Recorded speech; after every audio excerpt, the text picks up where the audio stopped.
பரிசுத்த ஓய்வு நாள்ல அவன் கர்த்தர் நமக்கு கொண்டு வந்திருக்கிற ஆதாரத்தை, நமக்கு கொண்டு வந்திருக்கிற ஆசீர்வாதங்களை பெற்றுக்கொள்ள முடியாது. நம்மளை நாம் தகுதிப்படுத்தி ஆண்டவரே இந்த நாள்ல நீர் எங்களோடு பேசுங்க ராஜா, நீர் எங்களோடு இடைப்படுங்க. உங்களுடைய பரிசுத்த ஆவியானுடைய வல்லமை எங்களுக்குள்ள நிறைவாக இருக்க முடியாது கேட்கிறோம் என்று சொல்லி முழுதுமாய் நம்மளை அர்ப்பணித்து அப்பா நீங்க எங்களுக்குள்ள ஆளுகை செய்யுங்க ராஜா, நீங்க எங்களுக்குள்ள கிரியை செய்யுங்க, நீங்க எங்களுக்குள்ள இந்த அதிகமாய் வெளிப்படுங்க. அதுவே பரிசுத்தாவின் வல்லமை எங்களுக்குள்ள வெளிப்பட வேண்டுமா என்று சொல்லிக்கிறோம் என்று சொல்லி நம்மளை அர்ப்பணித்து ஹalleluya இந்த நாள்ல கூட உணர்ந்து நம்ம பாடுவோமா. ஹalleluya உமக்கு நன்றி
நன்றி சொல்லுங்கள். எங்களை தாழ்த்துகிறவர் அவனே பேசின வார்த்தைகளுக்காய் நன்றி, உணர்த்தி கொடுத்ததுக்காய் நன்றி, எங்களுக்கு வழிகாட்டுவதற்காய் நன்றி, எங்களுக்கு போதித்ததற்காய் நன்றி. அவனே ஒரு பாதத்தில் நாங்கள் சரணடைகிறவர். வந்திருக்கிற ஒவ்வொருவரையும் நீங்க ஆசீர்வதிங்க. இந்த ஞாயிற்றுக்கிழமை அன்றே இந்த ஜனவரி மாதத்தினுடைய 2வது ஞாயிற்றுக்கிழமை மகிமையாய் எங்களை கொடுத்திருக்கிறேன். ஒரு நாட்கள்ல கொண்டு வரல, தடைகளை மாற்றிக் கொடுங்க. இந்த நாளில் நீங்க பேசுங்க, நாங்கள் கேட்கிறோம். இயேசு கிறிஸ்துவின் நாமத்தில் நல்ல பிதாவே, ஆமென். ஹல்லேலூயா, ஹல்லேலூயா. கர்த்தர் நல்லவர். ஹல்லேலூயா. ஆண்டவர் இரட்சகருமாய் இயேசு கிறிஸ்துவின் நாமத்தினாலே இந்த காலை வேளையில வந்திருக்கிற ஒவ்வொருவரையும் வாழ்த்துக்களை வரவேற்கிறேன். ஹல்லேலூயா, ஹல்லேலூயா. கர்த்தர் நல்லவர். ஹல்லேலூயா. நாம் நிருபங்களை வாசித்துக் கொண்டு வருகிறோம்.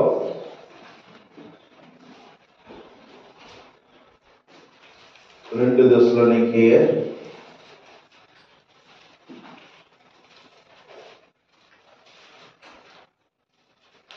2வது நிருபம்.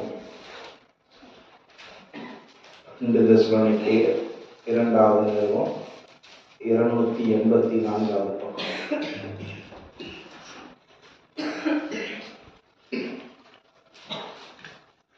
மாறி மாறி நாம் வாசிக்கலாம். அன்றியும் சகோதரரே, நம்முடைய கர்த்தராகிய இயேசு கிறிஸ்துவின் வருகையையும் நாம் அவரிடத்திலே சேர்க்கப்படுவதையும் குறித்து நாங்கள் உங்களை வேண்டிக் கொள்கிறது என்னவென்றால்,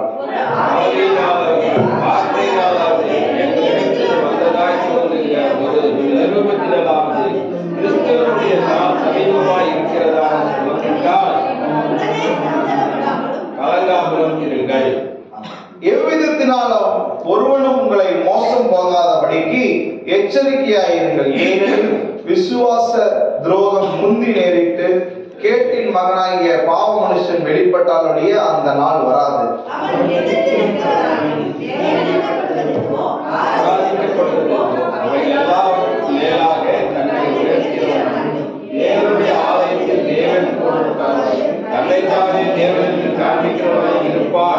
நான் உங்களிடத்தில் இருந்த போது இவைகளை சொன்னது உங்களுக்கு ஞாபகம் இல்லையா?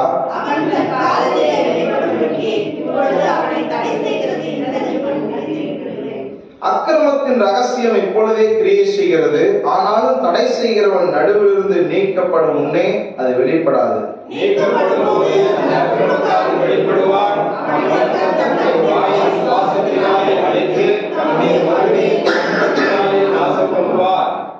அந்த அக்கிரமக்காரனுடைய வருகை சாத்தானுடைய செயலின்படி சகல வல்லமையோடும் அடையாளங்களோடும் பொய்யான அற்புதங்களோடும்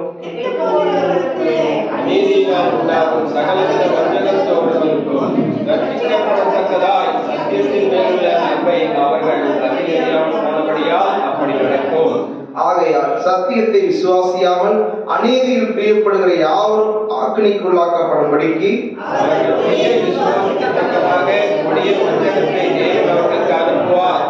கர்த்தருக்கு பிரியமான சகோதரரே, நீங்கள் ஆவியினாலே பரிசுத்தமாக்கப்படுகிறதுனாலும் சத்தியத்தை விசுவாசிக்கிறதுனாலும் ரட்சிப்படையும்படிக்கு ஆதி முதல் தேவன் உங்களை தெரிந்து கொண்டபடியினாலே நாங்கள் உங்களை குறித்து எப்பொழுதும் தேவனை ஸ்தோத்திரிக்க கடனாளிகளாய் இருக்கிறோம்.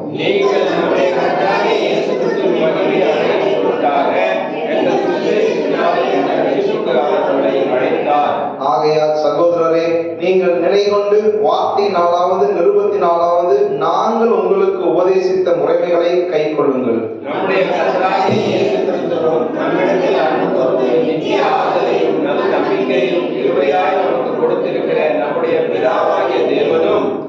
எல்லாரும் சேர்ந்து வாசிப்போம். உங்கள் இருதயங்களை பேசி எல்லா வசனத்திலும் நம்பிக்கையிலும் உங்களை சிறப்படுத்துவாராக. ஆமென். இந்த நிருபத்திற்கு கர்த்தருக்கு நன்றி செலுத்துவோம். ஸ்தோத்திரம், ஸ்தோத்திரம், ஸ்தோத்திரம், ஸ்தோத்திரம். உட்காருவோம். ஆண்டவர் இரட்சகருமாகிய இயேசு கிறிஸ்துவின் நாமத்தினாலே மீண்டும் ஒருமுறை உங்களுக்கு வாழ்த்துதலை ஸ்தோத்திரம் தெரிவித்துக் கொள்கிறேன். ஹல்லேலூயா. கர்த்தர் நல்லவர். ஹல்லேலூயா. நம்ம நிருபங்களை வாசித்து வருகிறோம். நிருபங்கள் சபைகளுக்கு சொல்லப்பட்டதா இருப்பதனால இந்த நிருபத்தில் இருக்கிற ஒவ்வொரு காரியங்களும் நமக்கு பிரயோஜனம் உள்ளதா இருக்கு. அதுவும் அப்போஸ்தலனாகிய பவுல் மூலமா சபைகளுக்கு அநேக காரியங்களை கர்த்தர் வெளிப்படுத்தினார். அதிலும் அவர்களோடு கூட நெருங்கி இருக்க, சபையோடு கூட இணைந்து இருக்க, சபையோடு கூட அநேக காரியங்களை ஊழியம் செய்ய கர்த்தர் அவருக்கு அனுகிரகம் செய்தார். அவரை போல ஊழியம் செய்கிறவர்கள் இருந்ததும் இல்லை, இனி இருப்பார்களா என்பதும் தெரியவில்லை. அப்படிதான். அல்லேலூயா. ஆமென். அதனால இந்த நாள்ல கூட அதை குறித்து பார்க்கும்போது இந்த 2 தெசலோனிக்கேயர்ல 2வது அதிகாரத்துல பாருங்க, கர்த்தருடைய வருகையை குறித்தும் கர்த்தருடைய அந்த கிரியைகளை குறித்தும் அந்த பரலோக ராஜ்யத்தை குறித்தமான சில காரியங்கள் நம்ம பார்க்கிறோம். அப்போ அவர் எப்படி வருவாரு, எந்த சூழ்நிலையில வருவாரு, அப்போ அந்த மாதிரி நேரங்கள் என்னென்னலாம் நடக்கும் அப்படின்னு சொல்லணும். இப்படி எல்லாம் நடக்கும். ஆனா நம்ம எப்படி இருக்கணும்? சத்தியத்துல விசுவாசிக்கணும், அநீதிக்கு பிரியப்படாமல் விசுவாசத்திற்கு வைராக்கியமா இருக்கணும். நீங்க எப்படி இருக்கணும்? ஆவியினாலே பரிசுத்தமாக்கப்படணும், சத்தியத்தை விசுவாசிக்கிறது ரட்சிப்படைபடிக்கு ஆதி முதல் தேவன் உங்களை தெரிந்து கொண்டபடினாலே. யாருக்கு தெரிந்து கொண்டிருக்க? ஆதி முதல். அப்போ இந்த நாள்ல அப்போஸ்தலனாகிய பவுல் சொல்லுகிற இந்த அறிவுரை, இதெல்லாம் ஒரு அறிவுரை. இந்த அறிவுரைகளை நம்ம கேட்டோம்னா அவரோடு கூட ராஜ்யத்தில் நம்ம இணைந்திருப்போம். அல்லேலூயா. அப்போஸ்தலனாகிய பவுல் சொன்னது எல்லாமே ஒரு அட்வைஸ் மக்களுக்கு, அந்த சபைக்கு. எப்படி நீங்க இப்படி இருந்தீங்கன்னா உங்களுக்கு இப்படிப்பட்ட காரியங்கள் நடக்கும். அப்போ நீங்கள் நிலை கொண்டு வார்த்தையினாலாவது நிருபத்தினாலாவது நாங்கள் உங்களுக்கு உபதேசித்த முறைமைகளை கை கொள்ளுங்கள். இன்னைக்கு அவர் சொல்ற ஒரே காரியத்தான், கை கொள்ளுங்கள். அல்லேலூயா. அவர் சொல்லி கொடுக்கிறத கை கொள்ளுங்கள். ஸ்கூல்ல சொல்லி தர்றத என்ன சொல்லுவாங்க? கேட்டுட்டு வீட்டுக்கு போகும்போது மறந்துட்டு போயிருன்னு சொல்லுவாங்க. இதெல்லாம் கை கொள்ளுங்க. இல்ல எங்கேயாச்சும் ஒரு ட்ரைனிங் வைக்கிறாங்க, போலீஸ்லயோ இல்ல ஏதாவது மிலிட்ரியில, இதெல்லாம் என்ன பண்ணுங்க? கை கொள்ளுங்க. ஏன்னா இப்படி இருந்தாதான் இந்த வேலையில இருக்க முடியும். அப்போ இந்த நாள்ல ஆண்டவராக இயேசு கிறிஸ்துவை நம்ம சொந்த ரட்சகராக ஏற்றுக்கொண்ட நாம இந்த நாள்ல அவர் சொன்ன காரியங்களோடு நம் மனதில் வைத்து நம்ம அதை கை கொள்ள வேண்டும் என்று அவர் நமக்கு அறிவுரை சொல்லுகிறார். அப்போ இந்த நாள்ல நம்ம அதை இதையும் சொல்லி பாருங்க, நிறைய காரியங்கள் சொல்லுவாங்க. உலகம் 2000 அழிய போகுதுன்னு சொன்னாங்க, அவர் 2012 சொன்னாங்க, 2020 சொன்னாங்க, அப்படியே சொல்லிட்டே இருப்பாங்க. ஆனா கர்த்தருடைய சித்தம் ஆகிற வரைக்கும் அது உலகம் என்ன ஆகாது? அழியாது. அவருடைய திட்டம் நிறைவேறணும். அவர் சொல்றாரு, பூமியில் உள்ள ஒவ்வொருவரும் இந்த சுவிசேஷத்தை அறிகிற நாள் வரைக்கும் அப்படின்னு. அப்ப இன்னும் எத்தனையோ பேர் அறியாம இருக்காங்க. அது எப்ப வேணா அறிகிற நாள் வரலாம். இப்ப பாருங்க, கொரோனா வந்துச்சு, பூமியில எல்லா தேசங்களுக்கும் மேக்சிமம் போகக்கூடிய நிலைமை வந்துச்சு. அதே மாதிரி இப்போ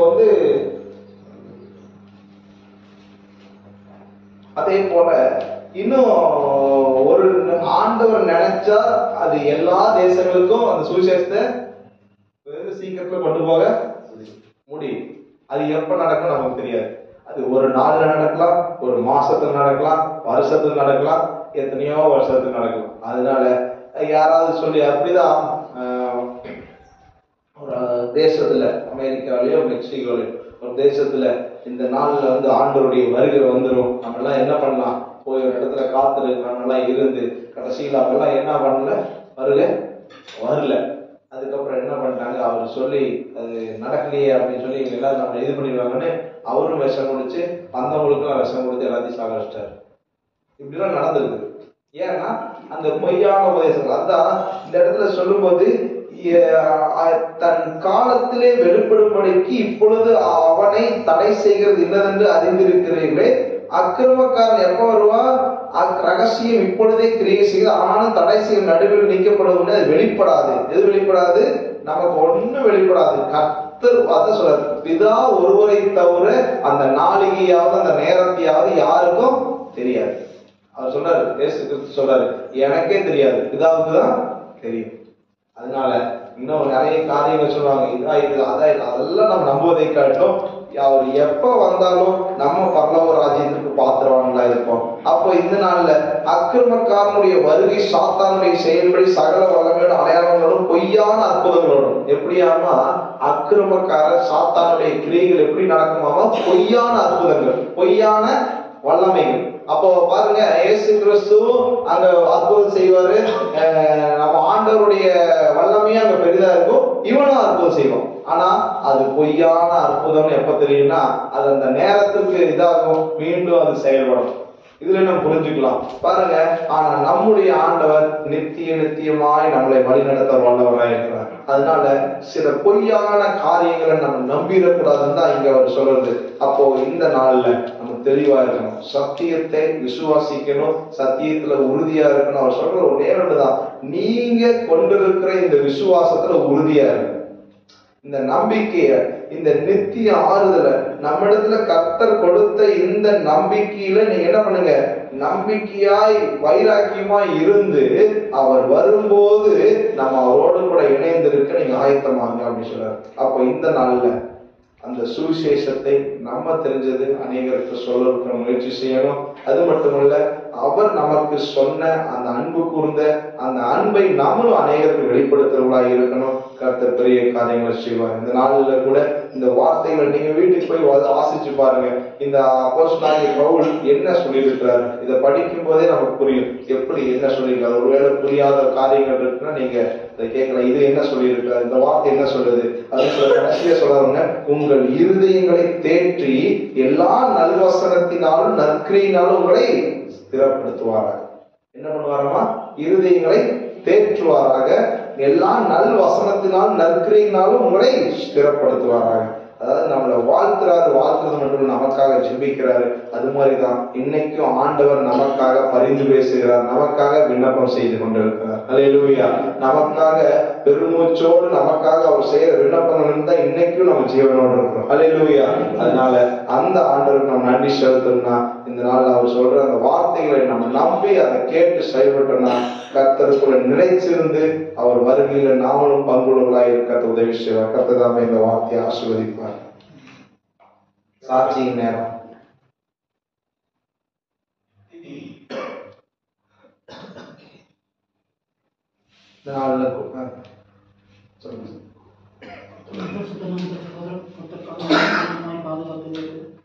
பாதுகாத்து எங்களுக்கு தேவையெல்லாம் சந்தித்து கொடுத்து போக்கிலும் பாதுகாத்துக் கொண்டார்.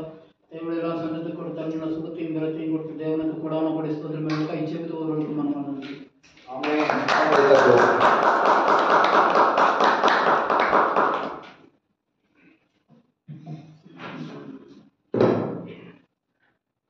மைப்பொழுதாக இதனாலும் அடியணியின் சாட்சியாக தேவன் நிறுத்தியிருக்கிறார். அதற்காக கோடான நன்றி. கர்த்தருடைய நாமத்தில் கடந்த ஆண்டு முழுவதும் அவரிடமாக ஆசீர்வதித்தார், பலப்படுத்தினார், சுகம் கொடுத்தார், ஆரோக்கியம் கொடுத்தார், தேவைகளை சந்தித்தார் என்று சொல்லிக்கொண்டே போகலாம். அப்பேற்பட்ட அநேக கிருபைகளை கொடுத்து கர்த்தர் வழி நடத்தினார், தாங்கினார், சுமந்தார், தப்பிவித்தார், சமாதானத்தை கொடுத்தார், ஆறுதலை கொடுத்தார், அநேக இடங்களுக்கு செல்லும்படியான வாய்ப்புகளை கொடுத்தார், அநேக பாடங்களை கற்றுக்கொள்ள பரிசுத்த ஆவியானவர் உதவி செய்தார். இப்படி அநேக காரியங்களை சொல்லி இந்த நாளிலே சாட்சியாக நிறுத்தியிருக்கிறார் தேவன். இந்த 2025ஆம் ஆண்டையும் காண கர்த்தர் கிருபை செய்தார், உங்களையும் காண கர்த்தர் கிருபை செய்தார். அதற்காக கோடான கோடி ஸ்தோத்திரம். இந்த சிறிய சாட்சியோட சமூகத்துக்கு நேராக அர்ப்பணிக்கிறேன்.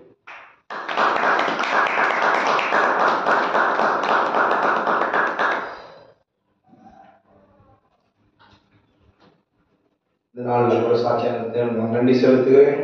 கடந்த நாட்கள்ல கர்த்தர் எல்லா தேவைகளையும் கர்த்தர் சந்தித்தார்.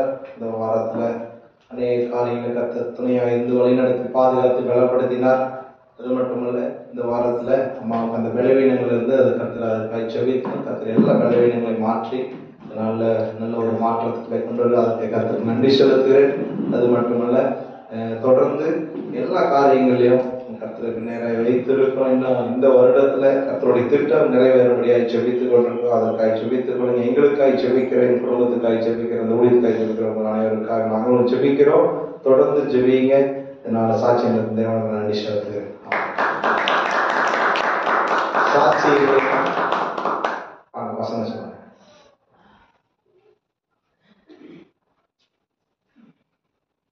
துன்மார்க்கர் எனக்கு கண்ணி வைக்கிறார்கள், ஆனாலும் உமது கற்பனையிலே விட்டு வழி விடுவேன். சங்கீதம் 119:110.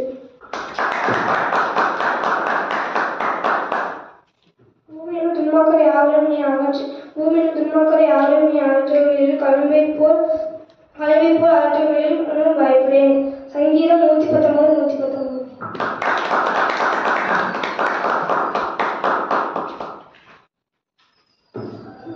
കഷ്ടതകളെല്ലാം നിന്നെ ആശ്വാസമാക്കുന്നു. സങ്കീർത്തനം 119:85.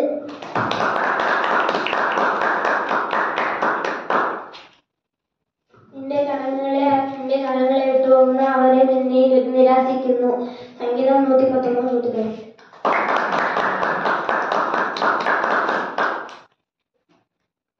சாட்சி இல்லைன்னா அப்படியே எழுந்திருப்போம். ஒரு பாடலை பாடும்போது கர்த்தர் கேட்ட காணிக்கணும் சொல்லுவோம்.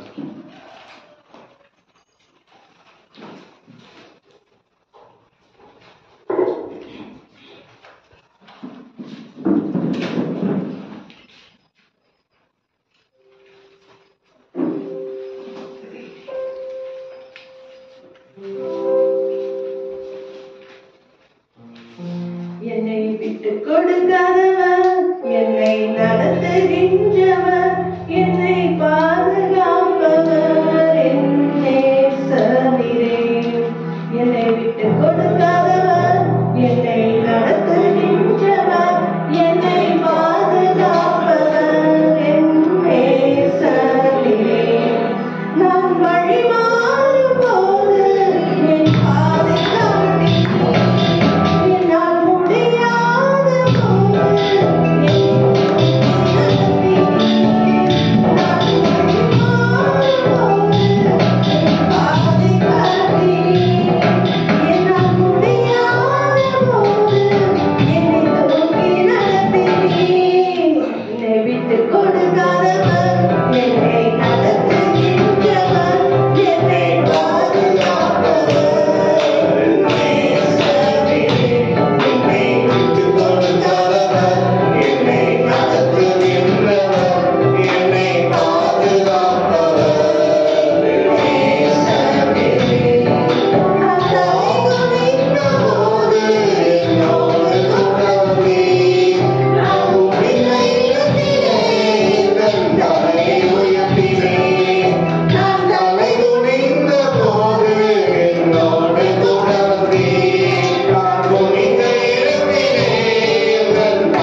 ஹல்லேலூயா. நாம் ஜெபிக்கலாம். கொடுத்த காணிக்காகவும் வரக்கூடிய தேவ செய்திக்காகவும் யாராவது நாம் சத்தத்தை எடுத்து நாம் ஜெபிக்கலாம்.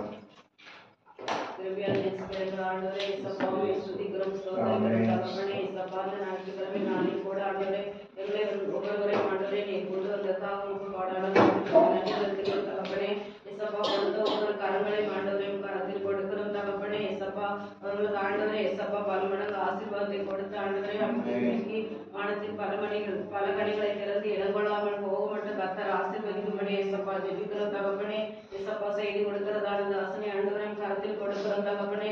ஏசப்பா அவர் எல்லா ஆண்டவரே ஏசப்பா அவரை மறைந்து வெளிப்படும்படி இயேசு கிறிஸ்துவின் நாமத்தில் ஜெபிக்கிறேன். நல்ல பிதாவே. ஆமென். ஹல்லேலூயா. ஹல்லேலூயா. ஹல்லேலூயா. கர்த்தர் நல்லவர். ஹல்லேலூயா. மீண்டும் ஒரு முறை ஆண்டவராகிய இயேசு கிறிஸ்துவின் நாமத்தினாலே உங்களுக்கு வாழ்த்துரை சோதனை தெரிவித்துக் கொள்கிறேன். ஹல்லேலூயா. கர்த்தர் நல்லவர். ஹல்லேலூயா. சந்தோஷமா இருக்கீங்களா? ஹல்லேலூயா. ஆமா, இங்க மட்டும் சத்தம் வரும். ஹல்லேலூயா. கர்த்தருக்குள்ள எப்பொழுதும் சந்தோஷமாய் இருக்கிறது வசனம் சொல்லுது. நம்ம சந்தோஷமா இருக்கணும், கர்த்தருக்குள்ள சந்தோஷமா இருக்கணும், குடும்பத்துக்குள்ள சந்தோஷமா இருக்கணும், வேலை செய்யற இடத்துலயும் சந்தோஷமா இருக்கணும். இல்லைன்னா என்ன பண்ண முடியாது, வேலை செய்ய முடியாது, நமக்கு ஒரு கஷ்டமாயிடும். எப்பொழுதும் சந்தோஷமா இருக்கணும். எல்லா இருக்கிற சோர்வுகள், சில நேரங்கள்ல பலவீனங்கள், சில நேரங்கள்ல பிரச்சனைகள், போராட்டங்கள்லாம் இருக்கதான் செய்யும். ஆனா அதை நினைச்சிட்டு இருந்தோம்னா நம்ம எதையுமே சாதிக்க முடியாது. ஹல்லேலூயா. கர்த்தர் நமக்காக யுத்தம் பண்ண அவர் ஆயத்தமா இருக்கிறார். அதனால சோர்ந்து போக தேவையில்லை, கர்த்தர் பலப்படுத்துவார். ஹல்லேலூயா. ஆம், இந்த வாரம் நம்முடைய கூட்டங்கள் செவ்வாய்க்கிழமை இரவு 7 மணிக்கு இங்க வீட்டுக்கு கூட்டம் நம்முடைய வீட்டில் வச்சு நடைபெறும். நீங்கள் அனைவரும் வரும்படி தாழ்மையாக கேட்டுக்கிறேன். வாங்க, எல்லாருமே வாங்க. இங்கே தான் நமக்கு நடைபெறும் 7லிருந்து 8 மணி வரைக்கும். அது அடுத்த வாரம் நம்ம அப்படியே ஒரு வீட்டில் நடக்கும். போன வாரம் இங்கே சித்தப்பா வீட்டில் நடந்தது. இதுபோல வீட்டு கூட்டம் செவ்வாய்க்கிழமை 7லிருந்து 8 மணி வரைக்கும் நமக்கு நடைபெறும். புதன்கிழமை காலை 10 மணிலிருந்து 12:30 மணி வரைக்கும் போவாஸ் கூட்டம் நடைபெறும். தவறாமல் நீங்கள் அந்த நாள்ல ஃப்ரீயா இருப்பீங்கன்னா நீங்க வந்து கலந்து கொள்ளலாம். ஹல்லேலூயா. இந்த நாள்ல வேலைகள் இருக்கும், இருந்தாலும் நீங்க ஒரு வேலை அந்த நாள் உங்களுக்கு விடுமுறையா இருக்கா, நீங்க தாராளமாக கலந்து கொள்ளலாம். உங்களை ஆசீர்வதிப்பார். அதுபோல அங்க கோயம்புத்தூர்ல வியாழக்கிழமை இரவு வீட்டு கூட்டம் இருக்குது, ஜெபித்துக் கொள்ளுங்க. அது தொடர்ந்து இனி அப்படி நடைபெறும். அதே போல 7லிருந்து 8 வரைக்கும் தான். சனிக்கிழமை நமக்கு காத்திருப்பு ஜெபம் இருக்கும், நீங்கள் முடிந்தால் அதுலேயும் கலந்து கொள்ளுங்க. அடுத்த நாள் ஆராதனைக்காய் நம்ம கூடி ஜெபிக்கிறோம். அதுக்காக நீங்க ஜெபித்துக் கொள்ளுங்க. கர்த்தருக்கு சித்தம் இருக்கும்னா நீ வரக்கூடிய நாட்கள் இன்னும் சில முக்கியமான மீட்டிங் நம்ம வைக்க திட்டமிட்டு இருக்கிறோம். வாலிபர்களுக்காக ஒரு விசேஷித்த ஒரு கூடுகை இந்த ஆண்டு வைக்க ஆயத்தமாகி கொண்டிருக்கிறோம். அது மட்டும் இல்ல, சின்ன பிள்ளைகளுக்கு அந்த 3 மாசத்துக்கு ஒரு முறை நடக்கிற மீட்டிங் நடத்த ஆயத்தமா இருக்கிறோம். இவ்வளவு ஒவ்வொரு காரியங்களுக்காக ஜெபித்துக் கொள்ளுங்க. நமக்கு அடுத்த இந்த 17ஆம் தேதியோடு வரும்போது நமக்கு 6 ஆண்டுகள் நிறைவடையுது. 6th anniversary, அதாவது 6வது ஆண்டு நம்ம நிறைவு செய்கிறோம். அதற்காக கர்த்தர் நாம் நன்றி செலுத்துறோம். ஹல்லேலூயா. கர்த்தர் நல்லவர். இந்த பகுதிக்கு, இந்த தேசத்திற்கு நம்மை கொண்டு வந்து இதுவரை நம்ம நேர்த்தியாய் நடத்தி இருக்கிறார். அவருடைய திட்டம் ஒரு நாள் வீணாய் போகிறதில்லை.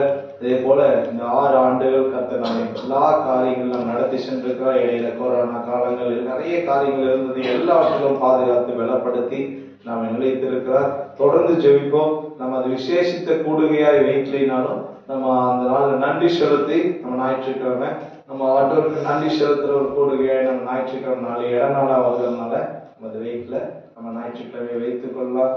சில நமக்கு சூழ்நிலைகள், நெருக்கடிகள் இருக்கிறதுனால நம்ம அதிகமாய் இந்த காரியங்களை இது பண்ணாம ஞாயிற்றுக்கிழமை ஒரு நாள்ல அதை செய்வோம். ஹல்லேலூயா. சந்தோஷமா இருந்தீங்களா? ஹல்லேலூயா.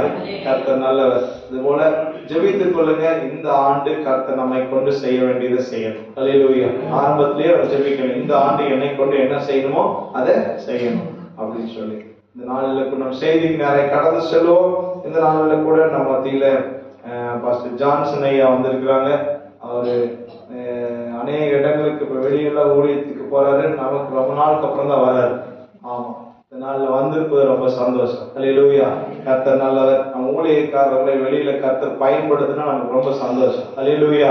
இன்னும் கர்த்தர் நம்ம ஊழியர்களை எடுத்து பயன்படுத்தணும். ஒரு நாட்கள் இன்னும் அநேக இடங்கள்ல கர்த்தர் அவர்களை கொண்டு செல்லணும். இன்னும் அவருடைய ஊழியங்கள் இன்னும் விரிவடையணும். இன்னும் முழுமையாக ஊழியத்துக்கு வருவதற்கான வாசல்கள் திறக்கணும். தேவைகள் சந்திக்கணும். அதுக்காக ஜெபித்துக் கொள்ளுங்க. ஹல்லேலூயா. நாள்ல கோயம்புத்தூர்ல ஐயா அம்மாவுக்காக ஜெபித்துக் கொள்ளுங்க. சபையில் இருக்கிற ஒருவருக்காக ஜெபித்துக் கொள்ளுங்க. முடிந்த இடையில டைம் இருக்கும்போது நலம் விசாரிங்க. ஆமா, ஒருவருக்கொருவர் அன்பை பரிமாறிக்கொள்வோம். அது மட்டுமல்ல, நம்ம சகையினுடைய குழந்தை பிறந்து அவங்க வீட்டுக்கு வந்துட்டாங்க. அது போன வாரத்துல இடையில வந்துட்டாங்க. நம்ம அதுக்கு பார்த்து ஜெபிக்க இருக்கிறோம். ஜெபித்துக் கொள்ளுங்க. ஒரு சில வீடுகளுக்கு நாங்க அந்த போர்டு கொண்டு வந்து கொடுத்து ஜெபிச்சுட்டு வர வருஷ துவக்கத்துல. இன்னும் ஒரு சில வீடுகளுக்கு இந்த வாரங்கள்ல வருவோம். வரும்போது நாங்கள் சொல்றோம், ஜெபித்துக் கொள்ளுங்க. கர்த்தர் பெரிய காரியங்களை செய்வார். ஹல்லேலூயா. ஆமா, இந்த நாள்ல கூட நம்ம செய்திக்கு நிறைய கடந்து சொல்ல முன்னாடி ஒரு அறிவிப்பு என்னன்னு சொன்னா, இந்த வருஷத்துலயே சந்தானமா தொடர்ந்து ஆரம்பத்திலேயே கொடுக்காது. அந்தந்த மாசம் கொடுத்துட்டீங்கன்னா உங்களுக்கு பழு இல்லாம இருக்கும்.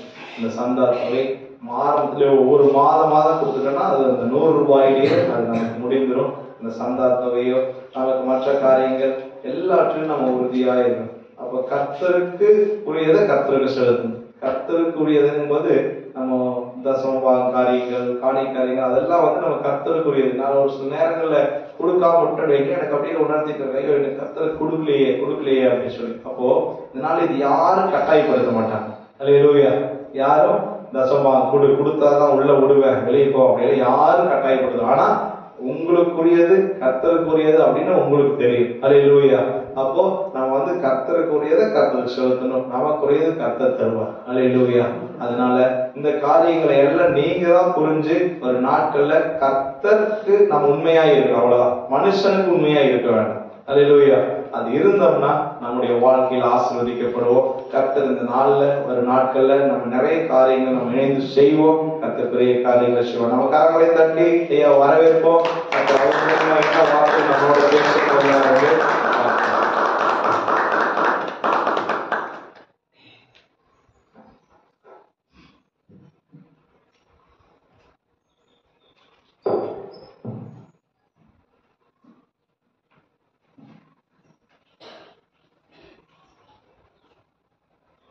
நாம் கைப்படுவதாக. அவ்வளவுதானா? அவ்வளவுதானா? சொன்னாங்க சந்தோஷமா இருங்க, சந்தோஷமா இருங்க. எத்தனை பேர் சந்தோஷமா இருக்கணும்? சத்தத்தை வச்சே கண்டுபிடிச்சிடலாம். அல்லேலூயா. சந்தோஷம் அப்படின்றதுக்கு எபிரேய பதம் இயேசு. சந்தோஷன்றதுக்கு ஹீப்ரூல இயேசுதான். இயேசு இருந்தா சந்தோஷம், சந்தோஷம் இருந்தா இயேசு. அவ்வளவுதான். மூல பாஷையில எவ்வளவு அழகா நமக்கு இந்த வார்த்தைகளுடைய அடிப்படையை நமக்கு சொல்லி எழுதி வைத்திருக்கிறாங்க. அதனால சந்தோஷமா இருக்கணும்னாக்கா, இப்ப தாத்தா வந்திருக்கிறேன், பரவாயில்ல, தாத்தா நம்ம தாத்தா தானே, கொஞ்சமா சொன்னா போதும், நம்ம அப்பா தானே, கொஞ்சமா சொன்னா போதும்னு நினைக்கிறீங்க. கர்த்தர் இருக்கிறார், நம் நடுவில் இருக்கிறார், நமக்குள்ளே இருக்கிறார். அவர் இருந்தா சந்தோஷம். அப்ப அந்த சந்தோஷத்துடைய சத்தம் எப்படி இருக்கணும்? அதிகமா இருக்கணும். அல்லேலூயா. எனவே இன்னொரு போதகர்கள் நம்ம சபைக்கு வரும்பொழுது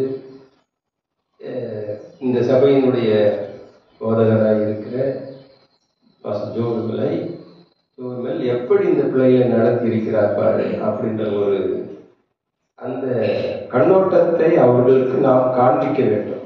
அல்லேலூயா. அதுதான் அடையாளம். நமக்கு நீங்க பாடணும், என் அடையாளம் உன் முகம் அல்லவோ, உன் உன் சமூகம். சமூகத்துக்கு முன்னாடி இருக்கிற சாவை எடுத்துட்டீங்களா என்ன வரும்? என் அடையாளம் உன் முகம் அல்லவோ, என் முகம். சமூகத்துக்கு முன்னாடி சாவை எடுத்தா என்ன வருது? முகம் தானே வருது. அப்போ என் முகம் சொல்லுங்க, வரி சொல்லுங்க. முகவரி இயேசுதான். இயேசுனுடைய முகம்தான் நமக்கு முகவரி. இயேசுனுடைய முகம்தான் நமக்கு முகவரி. அப்போ அந்த முகத்தை நம்ம எப்படி காட்டணும்? இயேசு முகம் எப்படிப்பட்டதாக இருந்தது? வெளிப்படுத்தின விசேஷத்தில் நாம் வாசிக்கிறோம். சூரியனை போல பிரகாசிக்கிற முகம் அவருக்கு இருந்ததுன்னு சொல்லி பார்க்கிறோம். அவ்வளவு பிரகாசமா இருந்த அந்த முகத்தின் மேலதான் சிலுவையில துப்பினாங்க. அவர் ஏதாவது அந்த முகத்தை சுடிச்சுக்கிட்டாரா? சந்தோஷமா இல்லாதபடி காட்டிக்கிட்டாரா? விழாவில் குத்துனாங்க, வலிக்குதுன்னு சொன்னாரா? முன்முடி சூட்டினாரு, ஏதோ ஒரு இன்னைக்கு எப்படி பண்றாங்க அப்படின்னு சொல்லிட்டு ரொம்ப வருத்தத்தை அவர் காண்பிச்சாரான்னு சொன்னாக்க இல்ல. அப்ப அந்த கிறிஸ்துவனுடைய முகத்தை நாம காண்பிக்கணும். அப்ப நாம காண்பிக்கணும்னு சொன்னாக்கா அவருடைய முகம் நம்முடைய முகமாக மாறி இருக்க வேண்டும். அதுதான் என்னாகும் புஸ்தகத்துல 6ஆம் அதிகாரத்துல நாம் வாசிக்கிறோம். அந்த ஆசீர்வாதத்தை ஆரோன் கூறும்பொழுது இந்த பிரசன்னம், அப்போ தேவனுடைய குமாரனாய் இருக்கு, தேவன் இங்க இருக்கிறாரு, குமாரனை கையில வைத்துட்டு இருக்கிறாரு. மேலத்துக்கு ஒரு குழந்தைய நான் உங்களுக்கு ஏற்கனவே சொல்லியிருக்கிற குழந்தைய நீங்க தூக்கி கொஞ்சும் பொழுது அந்த குழந்தை உங்களை பார்க்கும், நீங்கள் குழந்தையை பார்ப்பீர்கள். அந்த குழந்தையின் முகம் உங்களை பார்க்கும், உங்களுடைய முகம் குழந்தையை பார்க்கும். அதுதான் தேவ பிரசன்னம். அல்லேலூயா. அந்த பிரசன்னத்தோடு நாம் இருக்கும்போது சந்தோஷமா இருங்கள் என்று சொன்னா நம்ம எப்படி இருப்போம்? சந்தோஷமா தான் கண்டிப்பா இருக்கும். அல்லேலூயா, அல்லேலூயா. நான் கூட சொன்னாரே, முதலாவது தேவனுடைய ராஜ்யத்தின் நீதியை தேடும், பின்பு இவைகள் எல்லாம் கூட கொடுக்கப்படும். வாக்குத்தத்தங்கள் நமக்கு ஒன்னொன்னும் நமக்கு நம்முடைய வாழ்க்கைக்கு அது அடித்தளமாக, ஆணித்தரமாக அந்த விசுவாசத்தை இன்னும் மங்கி எறிகிற அந்த திரியை மறுபடியும் அதை தூண்டி எறிகிற ஒரு வசனமாகத்தான் நமக்கு வார்த்தைகள் எல்லாம் கொடுக்கப்பட்டிருக்கிறது. ஆதியாகமத்திலிருந்து நீங்க வெளிப்படுத்தின விசேஷம் வரையும் கர்த்தருடைய வார்த்தை தான், கர்த்தருடைய வார்த்தை தான் இயேசு, இயேசு தான் வார்த்தை. இதுதான் அங்க மெயினே. மைய கருத்தை கிறிஸ்து தான். வேதத்தினுடைய மைய கருத்து என்ன? கிறிஸ்து தான். வேற எதையும் நம்ம போகக்கூடாது. நம்ம போக்கஸ் மட்டும் கிறிஸ்து, கிறிஸ்து, கிறிஸ்து. அது மாத்திரம் தான் நம்ம பார்க்கணும். அது மாத்திரம் நம்ம பார்த்தோம்னா போதும். அதனாலதான் அங்கு மத்தியில் இப்படி ஒரு வார்த்தை நமக்கு சொல்லப்பட்டிருக்கிறது. முதலாவது தேவனுடைய ராஜ்யம். இன்றைக்கு நம்ம தேவனுடைய ராஜ்யத்தை கட்டக்கூடிய பிள்ளைகளாக நாம கடந்து வந்திருக்க வேண்டும். அதுதான் நம்முடைய ஒரு பெரிய விசுவாசத்தினுடைய ஒரு அடித்தளமாக இருக்க வேண்டும். தேவனுடைய ராஜ்யத்தை நான் கட்ட நான் இன்றைக்கு என்னை தயார்படுத்திக் கொண்டு இருக்கிறேன். தேவனுடைய சேனைகளாய் நாம் எழும்ப வேண்டும். எழும்பி பிரகாசி ஒளி வந்தது என்று சொல்கிறார்களே, சேனைகளின் கர்த்தர். அந்த சேனைகளின் கர்த்தருடைய சமூகத்துல நாமும் அந்த சேனைகளின் ஒருவராய் நாமும் இருக்கிறோம் என்பதை நாம் உணர்ந்து கொள்ள வேண்டும். புதுவிதமான கருத்து சொல்றேன்னு சொன்னாக்கா இல்ல, அதெல்லாம் ஒண்ணும் இல்லை. அதனால நாம இந்த 2025 ஒரு பெரிய மாற்றத்துக்கு கொண்டு வர வேண்டும். சபைகளை மாத்திரமல்ல, சபையினுடைய ஸ்தலங்களை மாத்திரமல்ல, இருதயமாகிய இந்த சபையை, இந்த சரீரமாக இந்த சபையை நாம் சில மாற்றங்களுக்கு கொண்டு வர வேண்டும். நாம் முன்ன மாதிரியே இப்பவும் அப்படியே தான் இருப்பேன்னு சொல்லி நாம என்ன செஞ்சுக்க கூடாது, இருந்து விடக்கூடாது. அடுத்த ஸ்டெப்புக்கு நாம போகணும், அடுத்த லெவலுக்கு நம்ம போகணும். அதுதான் ஆண்டவர் விரும்புகிறார். ஒரு பெற்றோர்கள் தன் பிள்ளையை அந்த வளர்ச்சியை பார்த்துதான் மகிழ்வார்கள். அந்த குழந்தை வளர்ச்சி இல்லைன்னு சொன்னா அந்த பெற்றோருக்கு அவர்களுக்கு அங்கே மகிழ்ச்சி குறைவாக இருக்கும். அது போலதான் பரம தகப்பனாக ஆண்டவராய் இயேசு கிறிஸ்து நம்மை பரிசுத்த ஆவியால் பெற்றெடுத்திருக்கிறார். அப்ப அவருக்கு பிரியமாய் நம்ம நடந்து கொள்ள வேண்டும் என்று சொன்னால் நம்ம வளர்ச்சி நமக்கு மிக மிக அவசியம், மிக மிக அவசியம். அதனால உங்களுக்கு இந்த நாளிலே, இந்த 2025 நாளிலே உங்களுக்கு என்னுடைய புது வருட வாழ்த்துக்களையும் சேர்த்து சொல்லிக் கொடுக்கிறேன். Happy new year. இப்பதான் பார்க்கிறேன், அதனால தான் சொல்றேன். 2 வாரம் கழிச்சு சொல்றேன்னு நினைச்சுக்காதீங்க. இப்பதான் பார்க்கறதுனால உங்களுக்காக நான் சொல்லிடுறேன். அதனால இன்றைக்கு கூட ரொம்ப சிரமத்தின் மத்தியில தான் நான் இங்க வந்திருக்கிறேன். அதனால கர்த்தர் நலப்படுத்துவாராக. நாம் கண்களை மூடி ஜெபிக்கலாம். கிருபை நேரத்தை நல்ல ஆண்டவரை துதிக்கிறோம், ஸ்தோத்தரிக்கிறோம். வார்த்தைக்கு முன்பாக ஆண்டவரை நாங்கள் நிற்பதற்கு ஆண்டவரை எங்களை நீர்தாமே ஆண்டவரை ஆயத்தைப்படுத்தி வைத்ததுக்காக நன்றி சொல்லி துதிக்கிறோம். வார்த்தையா இருக்கிற தேவன், வார்த்தையா இருக்கிற கிருபையாய் இருக்கிற இரக்கமுள்ள தேவனாய் இருக்கிற அந்த வார்த்தையாய் இருக்கிற கிறிஸ்துவை ஆண்டவரை நாங்கள் பிரசங்கிப்பதற்கும் சொல்வதற்கும் ஆண்டவரை எந்த விதத்தில் எந்த இதிலும் நாங்கள் தகுதியானவர்கள். ஆனாலும் கர்த்தர் எங்களை தகுதிப்படுத்தி இந்த இடத்திலே நிலைப்படுத்தி நிறுத்தி வைத்திருக்காக நன்றி சொல்லி துதிக்கிறோம். வார்த்தையை சொல்ல, வார்த்தையை எடுத்து சொல்ல கர்த்தாவே இந்த சரீரம் ஆண்டவர் ஒரு பாத்திரமாக விளங்க கர்த்தர் கிருபை பாராட்டும். என்னை மறைத்துக் கொள்ளுங்கள். அந்த வார்த்தையை இருக்கிற தேவன் வெளிப்படுவீராக. கேட்கிற தேவ பிள்ளைகள் ஒவ்வொருவரும் இருதயத்திலும் பேசுவீராக. அஸ்திகளை எடுத்து போடுங்க, தூக்க கலக்கங்களை எடுத்து போடுங்க, அசட்டத்தனங்களை எடுத்து போடுங்க. இந்த வார்த்தையை உள்வாங்க.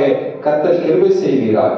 எல்லா துதியும் ஸ்தோத்திர கனமும் மகிமை உமக்கே செலுத்தி இயேசுவின் நாமத்தில் ஜெபிக்கும் ஜீவனுள்ள நல்ல பிதாவே, ஆமென். அல்லேலூயா. அதனால இன்னைக்கு சபையில ஒரே ஒரு குறை இருக்கு. யாருன்னு சொல்ல முடியுமா? யாரும் கவனிக்க மாட்டேங்கிறீங்க. ரொம்ப ரொம்ப முக்கியமானது. நம்ம வாசி எங்க வந்தாலும் எங்க சபையை கேரளா தெரிஞ்சு போய் குறை சொல்லிக்கிட்டே இருப்பாரு. அது மாதிரி இங்க அவருடைய சபையை நீ குறை சொல்ற. அலாரம் ஓடல. கண்டுபிடிச்சிங்களா? நேரம் முக்கியம் நமக்கு. 10 ரூபா தான் பேட்டரி. அது ஒன்று வாங்கி பாஸ்டர் தான் கவனிக்கணும், இல்லை நம்ம கவனிக்கணும் இல்லையா? எல்லாத்தையும் கவனிக்கிறோம், அதையும் கவனிக்கணும். நான் தான் ஒன்றும் இல்லை. இப்போ இனிமேல் தான் ரொம்ப ஜாக்கிரதையாக பேச வேண்டியதாக இருக்குது. ஏன்னாக்கா யூடியூப்ல எதுவும் போட்டுடுறாங்க. அதனால ரொம்ப கவனமாக பேச வேண்டியதாக இருக்குது. அதனால சரி பண்ணிக்கோங்க. அது நான் மேம்படுவதாக நாம் வார்த்தைக்கு நேராக கடந்து செல்லலாம். இந்த தினத்தினுடைய வார்த்தைக்காக சங்கீதம் சங்கீதத்தில் ஆரம்பித்து போனால் நல்லது என்று சொல்லி கர்த்தர் என்னோட பேசினார். கர்த்தருக்கு போனால் 2ஆம் சங்கீதத்தை நாம் வாசிக்கலாம். ஜாதிகள் கொந்தளித்து ஜனங்கள் விருதாகாரியத்தை சிந்திப்பானே, கர்த்தருக்கு விரோதமாகவும் அவர் அபிஷேகம் பண்ணினவருக்கு விரோதமாகவும் பூமியின் ராஜாக்கள் எழுப்பி நின்று அதிகாரிகள் ஏகமாய் ஆலோசனை பண்ணி அவர்கள் கட்டுகளை அறுத்து அவர்கள் கயிறுகளை நம்மை விட்டு எரிந்து போடுவோம் என்கிறார்கள். பரலோகத்தில் வீற்றிருக்கிறவர்கள் நகைப்பார். ஆண்டவர் அவர்களை எல்லாமே அந்த வசனம் கவனம் படிச்சுட்டு வாங்க. அப்பொழுது அவர் தமது கோபத்திலே அவர்களோடு பேசி தமது உக்கிரத்திலே அவர்களை கலகம் பண்ணுவார். நான் என்னுடைய பரிசுத்த பர்வதமாகிய சியோன் மீதில் என்னுடைய ராஜாவை அபிஷேகம் பண்ணி வைத்தேன் என்றார். தீர்மானத்தின் விவரம் சொல்லுவேன். கர்த்தர் என்னை நோக்கி, நீர் என்னுடைய குமாரன் என்று நான் உம்மை ஜெனிப்பித்தேன். என்னை கேளும், அப்பொழுது ஜாதிகளை உமக்கு சுதந்திரமாகவும் பூமியின் எல்லைகள் உமக்கு சொந்தமாகவும் கொடுப்பேன். இருப்பு போலால் அவர்களை நொறுக்கி புயக்கரத்தை போல் அவர்களை உடைத்து போடுவீர் என்று சொன்னார். இப்போதும் ராஜாக்களே உணர்வடையுங்கள், பூமியின் நியாயாதிபதிகளே எச்சரிக்கையாயிருங்கள். பயத்துடனே கர்த்தரை சேவியுங்கள், நடுக்கத்துடனே களிகூறுங்கள். குமாரன் கோபம் கொள்ளாமலும் நீங்கள் வழியிலே அழியாமல் இருக்கும்படிக்கு அவரை முத்தம் செய்யுங்கள். கொஞ்ச காலத்திலே அவருடைய கோபம் பற்றி எரியும். அவரை அண்டிக் கொள்கிற யாவரும் பாக்கியவான்கள். நல்ல சங்கீதம். நம்ம 1ஆம் சங்கீதத்தை நாம் வாசிக்கும் போது அதில் நிறைய கருத்துக்களை நாம் வாசிக்கிறோம். துன்மார்க்கர் ஆலோசனை நடவாமலும் வாயில் வழி இல்லாமலும் பரியாசனப்பட நடத்தி உட்காராமல் என்று சொல்லி கர்த்தர் நீதிமான்கள் வழியை அறிந்திருக்கிறார், துன்மார்க்க வழி என்று சொல்லி அது முடிக்கிறதை நாம் பார்க்கிறோம், கேட்டிருக்கிறோம். அநேக நாட்களாக அதை தியானித்து இருக்கிறோம். நமக்கு பிரயோஜனமாக இருக்குது. அப்போ அடுத்த 1ஆம் அதிகாரம் முடிந்தவுடன் அடுத்த அதிகாரம் வரும்பொழுதே கிறிஸ்து யார் என்பதை அங்கு அறிமுகப்படுத்துவதாகத்தான் இந்த 2ஆம் சங்கீதம். கிறிஸ்து யார்? கிறிஸ்து இங்க மாத்திரம்தான், தாவீதினுடைய சங்கீதத்தில் மாத்திரம்தான் இருக்கிறார், வேற எங்கெல்லாம் இருக்கிறார் என்பதை அங்கே வெளிப்படுத்துறதை தான் நம்ம இங்க பார்க்கிறோம். அப்பதான் அந்த ஒரு வரலாற்று பின்னணியை அங்க புள்ள வச்சு அங்க சொல்வதைத்தான் நாம இங்க நாம் படிக்கிறோம். ஒரு சங்கீதம் படித்தா அந்த சங்கீதத்துக்கு பின்னணி என்ன என்று நம்ம தெரிஞ்சு வச்சுக்கிடணும். அப்ப அந்த சங்கீதத்தின் பின்னணி தெரியலன்னு சொன்னாக்கா இந்த சங்கீதம் எப்படி சொன்ன கர்த்தருக்கு விரோதமாகவும் அவர் அபிஷேகம் பண்ணினவருக்கு விரோதம் பூமியின் ராஜாக்கள் எழுந்து நின்று அதிகாரிகள் ஏகமாய் ஆலோசனை பண்ணினார்கள், அவ்வளவுதான் நம்ம அப்படியே படிச்சுட்டு போகக்கூடாது. அது அடுத்த லெவலுக்கு அதை கொஞ்சம் யோசிச்சு படிக்கணும். என்னத்துக்கு ஆண்டவர் இப்படி எழுதி வச்சிருக்கிறார் பரிசுத்த ஆவியானவர் இந்த இடத்துல, எதை குறிச்சு எழுதியிருக்கிறாரு, ஏன் இப்படி எழுதியிருக்கிறாரு அப்படி நமக்கு நாம என்ன செய்யணும், கேள்விகளை நாம கேட்டுக்கொள்ள வேண்டும். அதனாலதான் அந்த சங்கீதம் 2ல இப்படியாக நமக்கு சொல்லப்பட்டிருக்கிறது. அதை பற்றி நம்ம பார்க்கிறோம்னு சொன்னாக்கா அப்போஸ்தலர் நடவடிக்கைகள்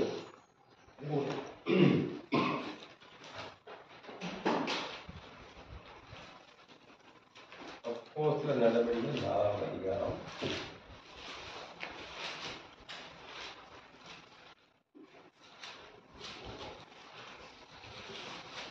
25. புறஜாதிகள் கொந்தளித்து ஜனங்கள் விருதா காரியங்களை சிந்திப்பானே என்றும் கர்த்தருக்கு விரோதமாகவும் அவருடைய கிறிஸ்துவுக்கு விரோதமாகவும் பூமியின் ராஜாக்கள் எழும்பி நின்று அதிகாரிகள் ஏகமாய் கூட்டம் கூடினார்கள் என்றும் தேவரீர் உம்முடைய தாசனாகிய தாவீதின் வாக்கினால் உரைத்தீரே. நீங்க ஸ்ட்ரெயிட்டா அப்போஸ்தலர் நடவடிக்கைகள் 4ஆம் அதிகாரம் 25-26 படிச்சீங்கன்னாக்கா அப்ப நீங்க தேடுவீங்க இல்லையா, தேவரீர் உம்முடைய தாசனாகிய தாவீதின் வாக்கினால் உரைத்தீரே, தேடுவீங்க தாடி நான் சொல்றது 10 நிமிஷம் கேட்டாலும் பிரயோஜனமா கேட்டுக்குதுங்க. அது ரொம்ப நம்ம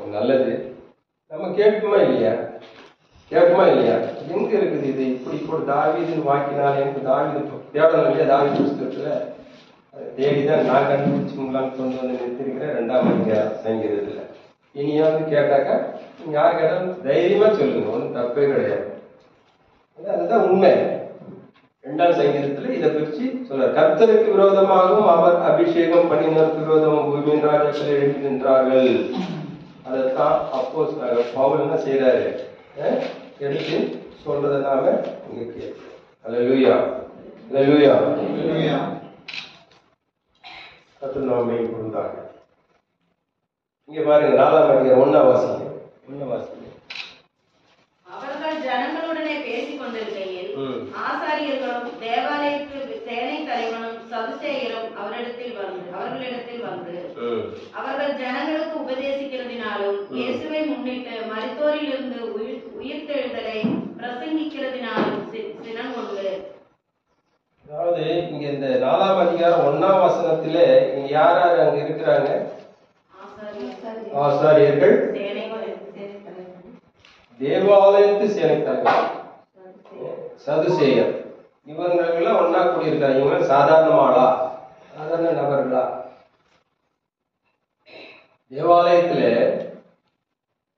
தேவாலயத்து சேனை தலைவர். தேவாலயங்களுக்கெல்லாம் ஒரு தலை ஹெட்டு அவன் அந்த இடத்துல கூடியிருக்கிறான். ஆசாரியர்கள் கூடியிருக்கிறாங்க, சதுசேயர்கள் கூடியிருக்கிறாங்க. அந்த இடத்துல நடந்த ஒரு சம்பவத்தை தான் இங்க 4ஆம் அதிகாரத்துல நமக்கு வாசிச்சுட்டு வரும். அல்லேலூயா. 10ஆம் வசனம் வாசிங்க. உங்களால் சிலுவையில் அறையப்பட்டவரும் தேவனால் மரித்தோரில் இருந்து எழுப்பப்பட்டவருமாயிருக்கிற நசரேயனாகிய இயேசு கிறிஸ்துவின் நாமத்தினாலேயே இவன் உங்களுக்கு முன்பாக சொஸ்தமாய் நிற்கிறான் என்று உங்கள் எல்லாருக்கும் இஸ்ரவேல் ஜனங்கள் எல்லாருக்கும் தெரிந்திருக்க கடவுள். யோவானும் பேதுரும் 3ஆம் அதிகாரத்துல ஒரு சப்பானி என்ன செய்யறாங்க? குணமாக்குறாங்க. அல்லேலூயா. அவன் என்ன குணமாக்குறாங்க? அந்த குணமாக்குற சம்பவத்தினுடைய பின்னணி தான் இந்த 4ஆம் அதிகாரத்துல வருகிறது நம்ம பார்க்கணும்.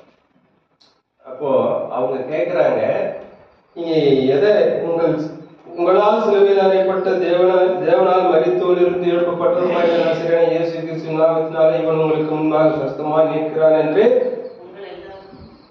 வேற எந்த வல்லமையினால நீங்க இதை செஞ்சீங்க அப்படின்னு ஒரு கேள்வி கேட்கிறாங்க. அதை நீங்க நேற்று படிச்சு பார்த்துக்கோங்க.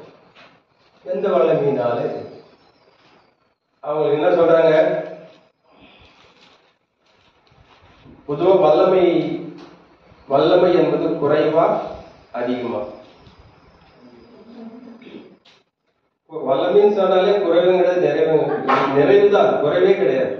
அதுதான் எந்த வல்லமைன்னு கேட்கிறப்போ எதுக்கு ஒரு வல்லமை தனித்தனி வல்லமை இருக்கா? இல்ல, கிறிஸ்துவனோட வர்றது ஒரே வல்லமை தான். தேவனால் மரித்தோர் எழுப்பப்பட்டவருமாய் இருக்கிற நசரேயனாகிய இயேசு கிறிஸ்து, அவருடைய வல்லமையினால் தான் நாங்க என்ன செஞ்சோம்? இவரை சுகமாக்கணும் அப்படின்னு சொல்லிட்டு யார்கிட்ட சொல்றாங்க? ஆசாரியர், சதுசேயர், தேவாலயத்துடைய படிப்பறிவில்லாத பேதுரு, யோவான் சொல்லும் போது அவங்க எப்படி நினைச்சு பார்த்திருப்பாங்க? சிந்திக்கணும். அதனாலதான் சொல்றேன், பரிசுத்த ஆவியானவர் நமக்கு உதவி செய்வாராக. இந்த 3-4 அதிகாரங்களை நீங்க வீட்டுல படிங்க. அந்த சம்பவங்களுக்கு பின்னாடி என்ன இருக்கிறது என்று சொல்லி நீங்க படிங்க. 4:2 வாசிங்க. அவர்கள் ஜனங்களுக்கு உபதேசிக்கிறதினாலும் இயேசுவை முன்னிட்டு மரித்தோரில் இருந்து உயிர்த்தெழுதலை பிரசங்கிக்க பண்ணுகிறதுனாலும் சினங்கொண்டு. என்ன சொல்றாரு பாருங்க? அவர்கள் ஜனங்களுக்கு உபதேசிக்கிறதினாலும். எவர்கள் அப்படின்னு நம்ம கேட்கணும். அவர்கள் போட்டிருக்குது, நம்ம யாரை பத்தி இங்க சொல்றாங்க அப்படின்னு நம்ம கேட்கணும். இயேசுவை முன்னிட்டு மரித்தோரிலிருந்து உயிர்த்தெழுதலை பிரசங்கிக்கிறதினாலும். எதனால அவங்களுக்கு கோபம் வருது? எதனால அவங்களுக்கு கோபம் வருது பாருங்க.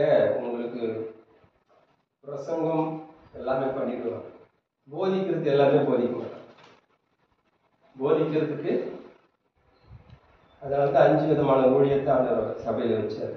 அதனால அந்த போதிக்கிற அந்த தன்மையுடைய அந்த தன்மையில நான் உங்களுக்கு சொல்றேன், வேற ஒன்றும் சொல்லலை. அப்போ நம்ம இப்படிலாம் நம்ம கேள்வி கேட்கணும். பாரு, என்னை கொண்டு போய் இப்போ ஜோய் பாஸ்டர் வந்து டிபிஎஸ்ன்ற ஒரு இடத்துல கொண்டு போய் வைப்பாரு. அந்த மீட்டிங்கு போய் கலந்துக்க சொல்லுவார். அங்கே போய் கலந்துக்குவார். அவங்க பிரித்து அந்த சிஷ்யத்துவத்தை பிரித்து அதுக்குள்ளவே தான் பேசிட்டு இருப்பாங்க. 3 வசனம் தான் கொடுப்பாங்க. 3 வசனத்துக்குள்ள என்னென்ன இருக்குதுன்றதை கண்டுபிடிச்சி ஒவ்வொரு வசனத்துக்குள்ள 10 கொஸ்டின் வச்சு நம்மளே சிந்திச்சு நம்ம கேட்கணும்னு சொல்லி அங்கே நமக்கு சொல்லிக் கொடுப்பாங்க, சொல்லி கொடுத்துருக்குறாங்க. அதனால நம்ம என்ன செய்யணும்னு சொன்னாக்கா, எதனால இயேசுவை முன்னிட்டு மரித்தோர்ந்து உயிர்த்தெழுதலை பிரசங்கிக்கிறதால தான் உங்களுக்கு கோபம் வந்துச்சு, மற்றபடி உங்களுக்கு கோபம் வரல. இயேசுதான் தெய்வம், இயேசுதான் உயிர்த்தெழ செஞ்சாரு, அவருடைய வல்லமையினால்தான் இவங்க குணமானா, அந்த வார்த்தைக்கு தான் அவங்களுக்கு கோபம் வருது. அவன் திருடனா, கொலை பண்ணா, கொலை அடித்தா, அதை பத்தி அவங்களுக்கு கோபம் வருதா? கோபம் வருதா? இல்ல. பாருங்க, யாருக்கு கோபம் வரல?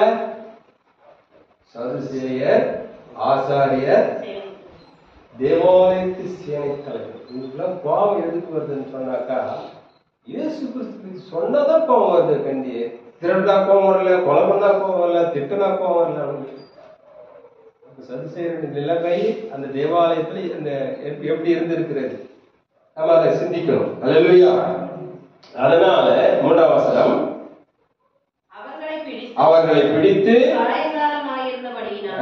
மறுநாள் வரைக்கும் காவலில் வைத்தார்கள். ஆமென். சாயங்காலமாக இருந்தபடினாலே மறுநாள் வரைக்கும் காவலில் வைத்தார்கள். இன்றைக்கும் இது சட்டமா தானே இருக்குது. சனிக்கிழமை பிடிச்சாங்கன்னா அவன் என்னைக்கு ரிலீஸ் செய்யும்? திங்கக்கிழமை இல்லையா?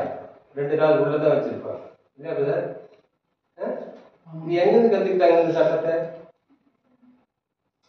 நம்ம யோசிக்கணும் இல்லையா? இவங்க போடுற சட்டம் எங்கிருந்து கத்துக்கிட்டாங்க? வேதத்துல இருந்து கத்துக்கிட்டாங்க. வேதத்துல இருந்து எடுத்துக்கிட்டாங்க, அவங்க எடுத்துக்கிட்டாங்க. நமக்கு ஆண்டவர் அழகா சொல்லி வச்சிருக்கிறாரு பாருங்க, வாசிங்க. அதுதான், அந்த மறுநாள் வரைக்கும் காவலில் வைத்தார்கள். லீவு ரிலீஸ் பண்ண முடியாது, விடுதலை கொடுக்க முடியாது. 4ஆம் வசனம், வசனத்தை கேட்டவர்களில் அநேகர் விசுவாசித்தார்கள். அவர்கள் தொகை ஏறக்குறைய 5000 இருந்தது.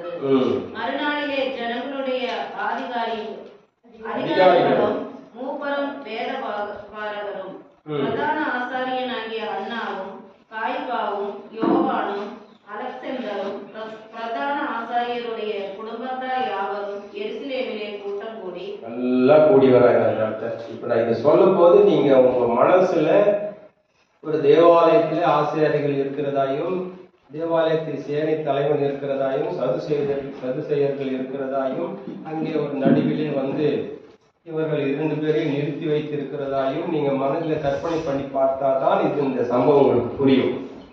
அப்படி கற்பனை இல்லை, வெறும் வார்த்தையாகவே இதை படிச்சுட்டு நீங்க போனீங்கன்னாக்கா இது உங்களுக்கு புரியாது, அதை உங்களால ஏற்றுக்கொள்ள முடியாது. அது வரணும் நமக்குள்ள. இப்படி ஒரு இது இருக்கு, ஆலயத்துக்கு நடுவில் 2 பேரையும் நிறுத்திட்டு கேள்வி மேல கேள்வி கேட்கறாங்க. அந்த கேள்வி மேல கேள்வி கேட்கும்போது அங்க நடந்த சம்பாஷணைகள் தான் இவைகள் என்பதை நாம் என்ன செய்யணும், மனதில அந்த கற்பனைக்குள்ள போயிடும். இயேசு கிறிஸ்து சிலுவையில் இறந்தாருன்னு சொன்னாங்க, சிலுவையில் இறந்தாங்க அவ்வளவுதான் போயிடக்கூடாது. இயேசு கிறிஸ்து சிலுவையில் இறங்கும்போது எப்படி இருந்துச்சு, எப்படி அறைந்திருப்பார்கள், எவ்வளவு கூட்டம் பின்னாடி சென்று கொண்டு இருக்கிறோம், எவ்வளவு வலியோடு வேதனையோடு மற்றவர்கள் சென்று கொண்டு இருந்திருப்பார்கள், அதெல்லாம் நம்ம சீக்கிரமா புரிய வைக்கிறது எது? சினிமா தான். சினிமாவில் காரணம் சீக்கிரமா புரிஞ்சிடும் இல்லையா? கற்பனையா நம்ம என்ன செய்ய முடியாது, அதை அப்படி இன்னைக்கு மைண்ட பிசாசு மாற்றி வச்சுட்டான். படம் பார்த்து தான் நான் புரிஞ்சுக்குவேன் கண்டி, இந்த வார்த்தையை நான் கேட்டு நான் என்ன செய்ய மாட்டேன், புரிஞ்சிக்க மாட்டேன் அப்படின்ற கான்செப்டுக்குள்ள கொண்டு வச்சுட்டான். அதனால இந்த சூழ்நிலை நீங்க புரிஞ்சுக்கணும். 4ஆம் அதிகாரத்தினுடைய பாருங்க 7ஆம் வசனம் என்ன சொல்லப்பட்டிருக்குது பாருங்க. அவர்களை நடுவே நிறுத்திட்டான். நடுவே நிறுத்தி கேட்டுக்கிட்டு இல்லையா? அடுத்தது, எந்த வல்லமையினாலே எந்த நாமத்தினாலே இதை செய்தீர்கள் என்று கேட்டார்கள். நான் கேள்வி கேட்கிறேன், எந்த நாமம், எந்த வல்லமை? இப்ப அது சம்பவம் உங்களுக்கு 8ஆம் வசனம். அப்பொழுது பேதுரு அப்பொழுது பரிசுத்த பேதுரு, ஆவியினாலே நிறைந்து அவர்களை நோக்கி, ஜனத்தின் அதிகாரிகளே, இஸ்ரவேலின் மூப்பர்களே, பிணியாளிகளாய் இருந்த இந்த மனுஷனுக்கு செய்யப்பட்ட உபகாரத்தை குறித்து எதினாலே இவன் ஆரோக்கியமானேன் என்று நீங்கள் இன்று எங்களிடத்தில் விசாரித்து கேட்டால். அதாவது என்ன நம்ம புரிஞ்சுக்கணும்னு சொன்னாக்கா, இந்த சம்பவத்துல ஒரு நோயாளி குணமாயிட்டாங்க.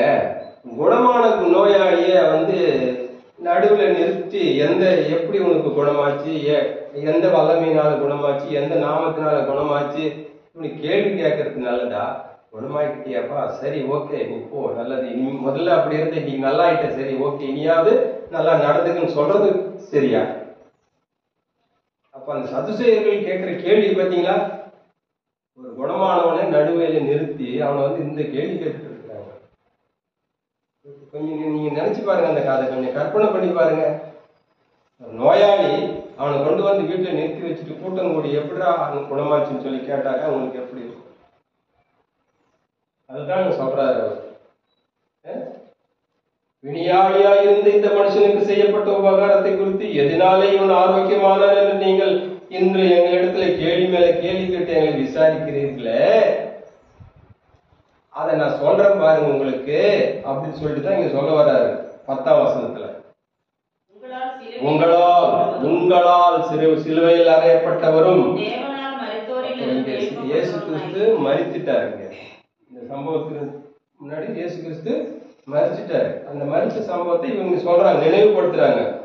வாசிங்க. உங்களால் சிலுவையில் அறையப்பட்டவரும் தேவனால் மரித்தோரிலிருந்து எழுப்பப்பட்டவருமாய் இருக்கிற இயேசு கிறிஸ்துவின் நாமத்தினாலேயே இவன் உங்களுக்கு முன்பாக சொஸ்தமாய் நிற்கிறார் என்று உங்கள் எல்லாருக்கும் இஸ்ரவேல் ஜனங்கள் எல்லாருக்கும் தெரிந்திருக்க கடவுள். எவ்வளவு தைரியமா சொல்றாங்க. அந்த தைரியம் நமக்கு இன்னைக்கு சொல்ல முடியுமா? நான் சுகமாக்கிட்டேன். இன்னைக்கு மேசி நீங்க கேரளா திருச்சபைக்கு ஒரு நபர் குணமாயிட்ட அந்த நபர் வெளியே போயிட்டு இவ்வளவு தைரியமா சொல்ல முடியுமா? சொல்றாங்களா? இன்னைக்கு சொல்றது இல்லை, யாருமே சொல்றது இல்லை. இந்த சர்ச்சுக்கு தான் போனேன், இந்த சர்ச்சில் போய் விடுதலை ஆச்சு, இந்த பாசம் ஜெபம் பண்ணார், அவ்வளவு வல்லமையா எனக்கு ஜெபம் இத்தனை நேரம் எங்கெங்கயோ டாக்டர்ல போனேன், சுத்தனை பணம் செலவு பண்ணாலும் குணமாகல, போனேன் ஜெபம் பண்ணாங்க, உடனே குணமாயிடுச்சு. அதெல்லாம் அவங்க தைரியமா சொல்றாங்க. யார் எனக்கு தைரியமா சொல்றாங்க? ஒரு சத்து செய்யறது தைரியமா சொல்றாங்க, ஆசாரியனுக்கு தைரியமா சொல்றாங்க. இந்த தைரியம் நமக்கு வரல. ஏன் வரல நமக்கு அந்த தைரியம்? அந்த ஏன் வரலன்ற கேள்விக்கு நீங்க தான் பதில் கண்டுபிடிச்சு அதுக்கு நீங்க போட்டுக்கணும் அந்த பதில். அல்லேலூயா, அல்லேலூயா. அத ஜனங்கள் எல்லாருக்கும் தெரிந்திருக்க கடவுது. நீங்க நினைக்கிற மாதிரி எந்த மல்லமே கிடையாதுப்பா. நீங்க சாவடிச்சீங்களே இயேசு கிறிஸ்துன்னு சொல்லி, அவருதான் இவனை, அவருடைய நாமத்தினால்தான் நாங்க குணமாக்கணும் இவனை அப்படின்னு நீங்க முதல்ல புரிஞ்சுக்கோங்க இத அப்படின்னு சொல்றாரு. 12ஆம் வசனம். அவராலே அன்றி வேறொருவராலும் ரட்சிப்பு இல்லை. நாம் ரட்சிக்கப்படும்படிக்கு வானத்தின் கீழேயும் மனுஷர்களுக்குள்ளே அவருடைய நாமமே அல்லாமல் வேறொரு நாமம் கட்டளையிடப்படவும் இல்லை. அவராலே என்று வேறொருவரால் ரட்சிப்பு இல்லை, அவரால் மட்டும்தான் ரட்சிப்பு. அந்த ஜனங்கள் இடத்துல அந்த சுவிசேஷத்தை சொல்றாரு பாருங்க. நம்ம சொல்றோமா சுவிசேஷம்? நம்ம சொல்றோமா? இல்ல. அல்லேலூயா. அவரால என்று வேறொருவர் ரட்சிப்பு இல்லை. நாம் ரட்சிக்கப்படும்படிக்கு வானத்தின் கீழெங்கும் மனுஷர்களுக்குள்ளே அவருடைய நாமமே அல்லாமல் வேறொரு நாமம் கட்டளையிடப்படவும் இல்லை. வேறொரு நாமமே கிடையவே கிடையாது. உறுதியா சொல்லுவேன், ரட்சிப்படைவதற்கு அவருடைய நாமம் எல்லாம் வேறு நாமமே கிடையாது. ஒரு மனுஷன் பாவத்திலிருந்து ரட்சிப்படைவதற்கு அவருடைய நாமம் தான் ரட்சிப்பு கொண்டு வருவதற்கு வேற எந்த நாமும் கொண்டு வராது. அதனால்தான் மத்திய சுவிசேஷத்தில் நாம் வாசிக்கிறோம், இயேசு என்ற நாமத்துக்கு சின்ன சொல்ற பாவிலே ரட்சிக்க கிறிஸ்து இயேசு இந்த உலகத்துல வந்தார். இழந்து போனான் மனுஷன், இந்த ஆசீர்வாதம் இழந்து போனான். அங்கே ஏதேன் தோட்டத்துல ஆதாம் ஏவாள் எழுந்து போனாங்க. தேவன் சொன்னதை கேட்கல, மீறி போயிட்டாங்க. மீறி போன மனுஷனை ஆண்டவர் அப்படியே விட்டுல, மறுபடியும் அவனுக்கு கொடுப்பதற்காகவே அவன் இழந்து போன அந்த மகிமையை, இழந்து போன ஆசீர்வாதத்தை, இழந்து போன சுகத்தை, இழந்து போன ஆரோக்கியத்தை, இழந்து போன சமாதானத்தை மறுபடியும் அவனுக்கு கொடுப்பதற்காகவே ஆண்டவராகிய இயேசு கிறிஸ்து மீண்டுமாக இந்த உலகத்துக்கு பிதாவாகிய தேவனால் அனுப்பப்பட்டார் என்பதை புரிய வைப்பதற்காகத்தான் அங்கே சங்கீதம் 2 வாசிங்க, 6ஆம் வசனம். நான் என்னுடைய பரிசுத்த பர்வதமாகிய சியோன் மீதில் என்னுடைய ராஜாவை அபிஷேகம் பண்ணி வைத்தேன். 7. தீர்மானத்தின் விவரம் சொல்லுவேன். பரலோகம் திட்டமிடுகிறது, பரலோகத்திலே தீர்மானிக்கப்படுகிறது. இதற்காக இந்த மனுஷனுடைய அவல நிலைக்காக பரலோகத்துல திருத்துவமாய் இருக்கிற தேவன் பிதா குமாரன் பரிசுத்த ஆவியானவர்கள் தீர்மானம் எடுத்து அந்த தீர்மானத்தை இங்கு விவரமாக எழுதுகிறார்கள். தீர்மானத்தின் விவரம் சொல்லுவேன். கர்த்தர் என்னை நோக்கி, நீர் என்னுடைய குமாரன், இன்று நான் உன்னை எழுப்பித்தேன். ஏன் எழுப்பித்தேன்? என்னை கேளும். 8ஆம் வசனம் சொல்றாரு, என்னை கேளும், அப்பொழுது ஜாதிகளை உமக்கு சுதந்திரமாகவும் கொடுப்பேன், ஜனங்களை உமக்கு சுதந்திரமாகவும் கொடுப்பேன். என்னை கேளு. அவன் 1:12 பிரகாரம் என்னை கேளு, அவர்களை நான் சொந்த பிள்ளைகளாக நான் மாற்றிக் கொள்ளுவேன். அதுதான் சொல்ல வர. என்னை கேளு, அப்பொழுது ஜாதிகள் உமக்கு சொந்தமாகவும் பூமியின் எல்லைகளை உமக்கு சொந்தமாகவும் கொடுப்பேன். அவர் வருவார், அவர் வந்து இருப்பு கோலால் அவர்களை நொறுக்கி புயக்கலத்தை போல அவர்களை உடைத்து போடுவீர் என்று சொன்னார். இப்பொழுதும்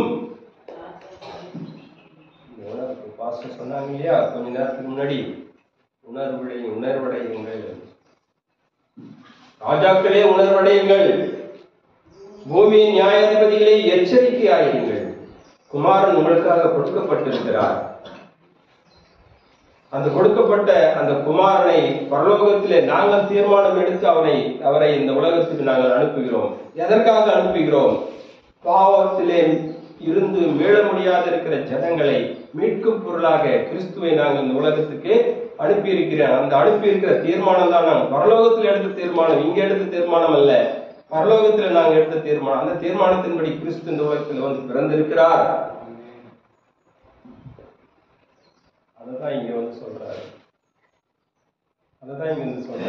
தேவனால் மரித்து எழுப்பப்பட்டவருமாய் இருக்கிற இயேசு கிறிஸ்துவின் நாமத்தினால் தான், அந்த இயேசு கிறிஸ்து நாமத்தினால் தான் இங்க நான் வந்து எத்தனை வருடத்துக்கு முன்பாக சங்கீதம் எழுதப்பட்டிருக்கிறது, எத்தனை வருடத்துக்கு பிற்பாடு இந்த அப்போஸ்தலர் நடவடிக்கையில யோவான் பேரு சுகமாக்கின அந்த நாட்கள்லாம் நீங்க நினைச்சு பார்த்தீங்க. எனக்கு எவ்வளவு டிஸ்டன்ஸ்ல இந்த கதையை எடுத்து நமக்கு சொல்றாரு. நமக்கு நேற்று நடந்த கதையை இங்க நமக்கு வேதம் நமக்கு சும்மா அப்படி எழுதி நமக்கு கொடுத்துருங்க. ஒரு வார்த்தையை எழுதும் போது திட்டமா தெளிவா எழுதிதான் நமக்கு 40 எழுத்தாளர்கள் இதை எழுதி நமக்கு கையில கொடுத்துருக்காங்க. இது வர நம்ம கையில வர்றதுக்கு எவ்வளவு பிரயாசம் தெரியுங்களா? இன்னைக்கு நம்ம எடுக்கிறோம், படிச்சிடறோம். அன்னைக்கெல்லாம் வந்து சீகன் பால்னு ஒருத்தர் வந்து கேள்விப்பட்டிருக்கிறீங்களா? நீங்களா தரையில வந்து எழுதினார், தரையில கையை வச்சு எழுதி தமிழ் கத்துக்கிட்டு அதுக்கப்புறமா தான் வந்து தமிழ் கத்துக்கிட்டு அதுக்கப்புறமா தான் இந்த வேதத்தை அவர் படிச்சு அதுக்கப்புறம் மக்களுக்கு சொல்லியிருக்கிறார். மக்கள் சொல்லணுன்றதுல எவ்வளவு ஆர்வம் கொண்டிருக்கிறாரு. நமக்கு நீங்க செய்யறோமானாக்கா கொடுத்திருக்கிற வேதத்தையே நம்ம என்ன செய்யறதில்லை, சரியான முறையில் சரியான பிளானோடு தேடுறதில்லை, வாசிக்கிறதில்லை, ஆராயறதில்லை. அதனாலதான் நம்ம மேலதான் குறை இருக்குது. கர்த்தர் மேல எந்த ஆசீர்வாத குறைவுக்கு காரணம் நம்ம தான், ஆண்டவர் மேல குறையே கிடையாது. அதனால நீங்க அதை அப்படியே சொல்லிட்டு வர உங்களுக்கு பாருங்க. 2ஆம் சங்கீதம் 2 வாசிங்க. அதனால நீங்க என்ன செய்யணும்? 11ஆம் வசனத்துல நான் முடிச்சிடுறேன். பயத்துடனே கர்த்தரை சேவியுங்கள், கைகூறுங்கள். குமாரன் கோபம் கொள்ளாமல் நீங்கள் வழியிலே அழியாமலும் இருக்கும்படிக்கு அவரை முத்தம் செய்யுங்கள். கொஞ்ச காலத்திலே அவருடைய கோபம் பற்றி எரியும். அவரை அண்டிக் கொள்ளுகிற யாவரும் பாக்கியவான்கள். 11-12 என்ன செய்யணும்? அதை ரொம்ப ரொம்ப ஞாபகம். பயத்துடனே கர்த்தரை சேவியுங்கள், நடுக்கத்துடனே களி கூறுங்கள். இன்னைக்கு நடுக்கமே கிடையாது. கீபோர்டு வந்து வாசிக்கும் போது ஏதாவது நடுக்கம் இருக்கிறதா? ஐயோ, தேவனுடைய வார்த்தையை நான் சொல்றேனே, ஒரு நடுக்கம் இருக்கிறதா? சங்கீதம் வாசிக்கும் போது நம்ம வந்து நின்று வாசிக்கிறோமே, அது ஒரு நடுக்கம் இருக்கிறதா? இது வார்த்தை, இது தேவனுடைய வார்த்தை. இந்த வார்த்தை வானங்களையும் பூமியையும் உண்டாக்கிறவங்களுடைய வார்த்தை. அவர் வாயிலிருந்து புறப்பட்ட வார்த்தைகள் உண்டாக கடவுது என்று சொன்னார், எல்லாமே உண்டாயிடுச்சு. அந்த வார்த்தை தான் இயேசு கிறிஸ்து. அந்த வார்த்தை தான் இயேசு கிறிஸ்து. அந்த இயேசு கிறிஸ்து வார்த்தை தான் நம்ம இப்ப வாசிக்கிறோமே. நமக்கு நடுக்கம் இருக்கிறதா? நமக்கு ஒரு பயம் இருக்கிறதா? இல்ல. அதனால இன்னைக்கு நத்தனமான உலகத்துல நாம இருக்கிறோம். நத்தனமா போயிட்டு இருக்கோம். நடுக்கம், ஐயோ என்ற ஒரு நடுக்கம், வார்த்தைக்கு சொல்லப்பட்டிருக்கிறதேங்கிற ஒரு நடுக்கம்.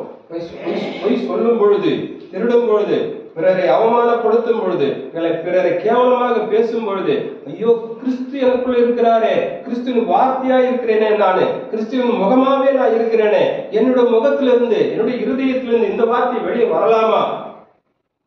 நீங்க நம்மளே நாம கேள்வி கேட்பாருங்க. அப்படி கேள்வி கேட்டா அந்த நடுக்கம் நமக்கு எப்படி இருக்கும்? அங்கதான் ஆசீர்வாதம். அல்லேலூயா. நடுக்கத்துலதான் ஆசீர்வாதத்தை தேவன் வைத்திருக்கிறார். அதனால அந்த நடுக்கத்துக்கு புரியவராய் இருக்கிற, அந்த வார்த்தைக்கு நடுங்குகிறவராய் இருக்கிற, நடுங்க செய்கிறவராய் இருக்கிற அந்த குமாரன் கோபம் கொள்ளாமலும் நீங்கள் வழியிலே அழியாமல் இருக்கும்படிக்கு அந்த குமாரனாகிய கிறிஸ்து கோபம் கொள்ளாமலும் நீங்கள் போகிற பாதையிலே, நீங்கள் வாழ்கிற அந்த வாழ்க்கையின் பாதையிலே நீங்கள் அழிந்து போகாமல் இருக்கும்படிக்கு அவரை முத்தம் செய்யுங்கள். கொஞ்ச காலத்தில் அவருடைய கோபம் பற்றி எரியும் அவரை அண்டிக் கொள்கிற யாவருக்கும் அவரும் வாக்கியவான். வாசித்த 2 தெசலோனிக்கையிலே ஒரு வார்த்தை இருக்கிறது. நீங்க படிச்சு நல்லா கவனமா படிச்சு பார்த்துருப்பீங்க. தெசலோனிக்கையா 2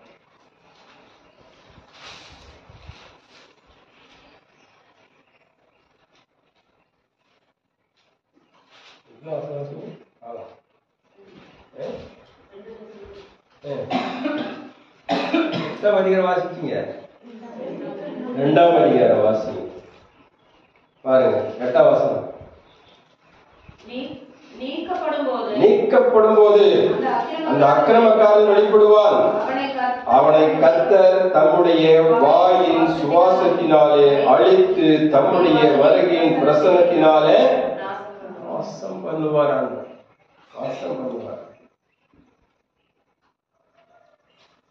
பொய்யான அற்புதங்கள் 11ஆம் வசனம். ஆகையால் சத்தியத்தை விசுவாசியாமல் அநீதியினால் பிரியப்படுகிற யாவரும் அநீதி நான் செஞ்சுட்டேனா, நம்மை நாமே திரும்பி பார்க்க உங்களுக்கு நான் ஏற்கனவே அந்த இதுல சொல்லியிருப்பேன்னு நினைக்கிறேன். இந்த பிரேயர் என்ற ஒரு செய்தியில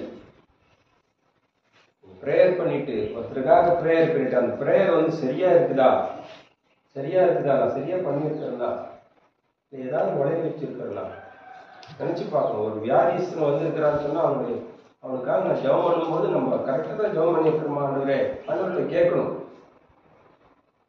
அதுதான். ஆக அந்த ஆக்கினை தீர்ப்புக்கு நம்ம தப்பிக்கணும்னு சொன்னாக்கா சத்தியத்தை விசுவாசியாம நம்ம சொல்லணும். சத்தியத்தை அநீதியினால் பிரியப்படுகிற யாரும், சத்தியத்தை அநீதியினால், நீதியினால் அல்ல அநீதியினால் பிரியப்படுகிற யாரும் ஆக்கினைக்குள்ள தீர்ப்படுவார்.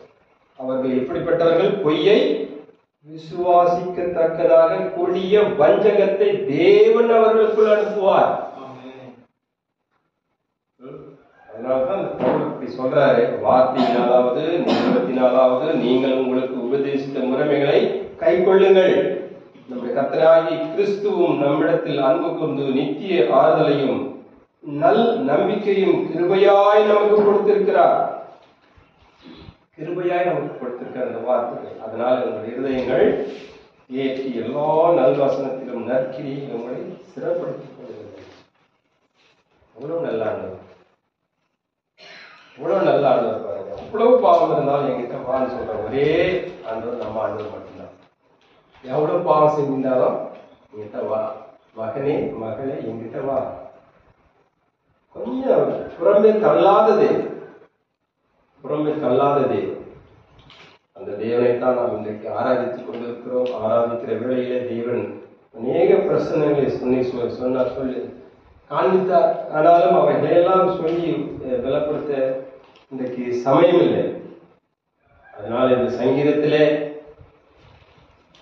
பேதுரு எடுத்து உபயோகிக்கிறார், எபிரேய நிருபத்தினுடைய அப்போஸ்தலன் பவுல் எடுத்து அதை விளக்குகிறார். அப்போ அந்த 2ஆம் சங்கீதம் ரொம்ப முக்கியமான சங்கீதம். நீங்கள் வீட்டில் போய் தியானமாய் அதை படியுங்கள். கர்த்தர் உங்களை ஆசீர்வதிப்பார். ஒரு பாடலோடு இந்த செய்தியை நாம் நிறைவு கொண்டு வருகிறோம். புது பாட்டே பாடிட்டு இருக்கிறீங்க, புது பாட்டே பாடிட்டு இருக்கிறீங்க. பழையவைகள் ஒழிந்தன, பழையவைகள் எல்லாம் ஒழிந்தன, புதியவைகள் எல்லாம் தோன்றின. அல்லேலூயா. ஆனாலும் பழசு இல்லாம பெருசு இல்லை.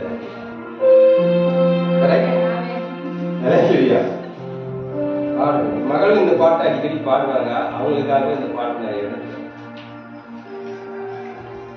சாலேமின் ராஜா சங்கேயின் ராஜா சுவாமி வாருமே.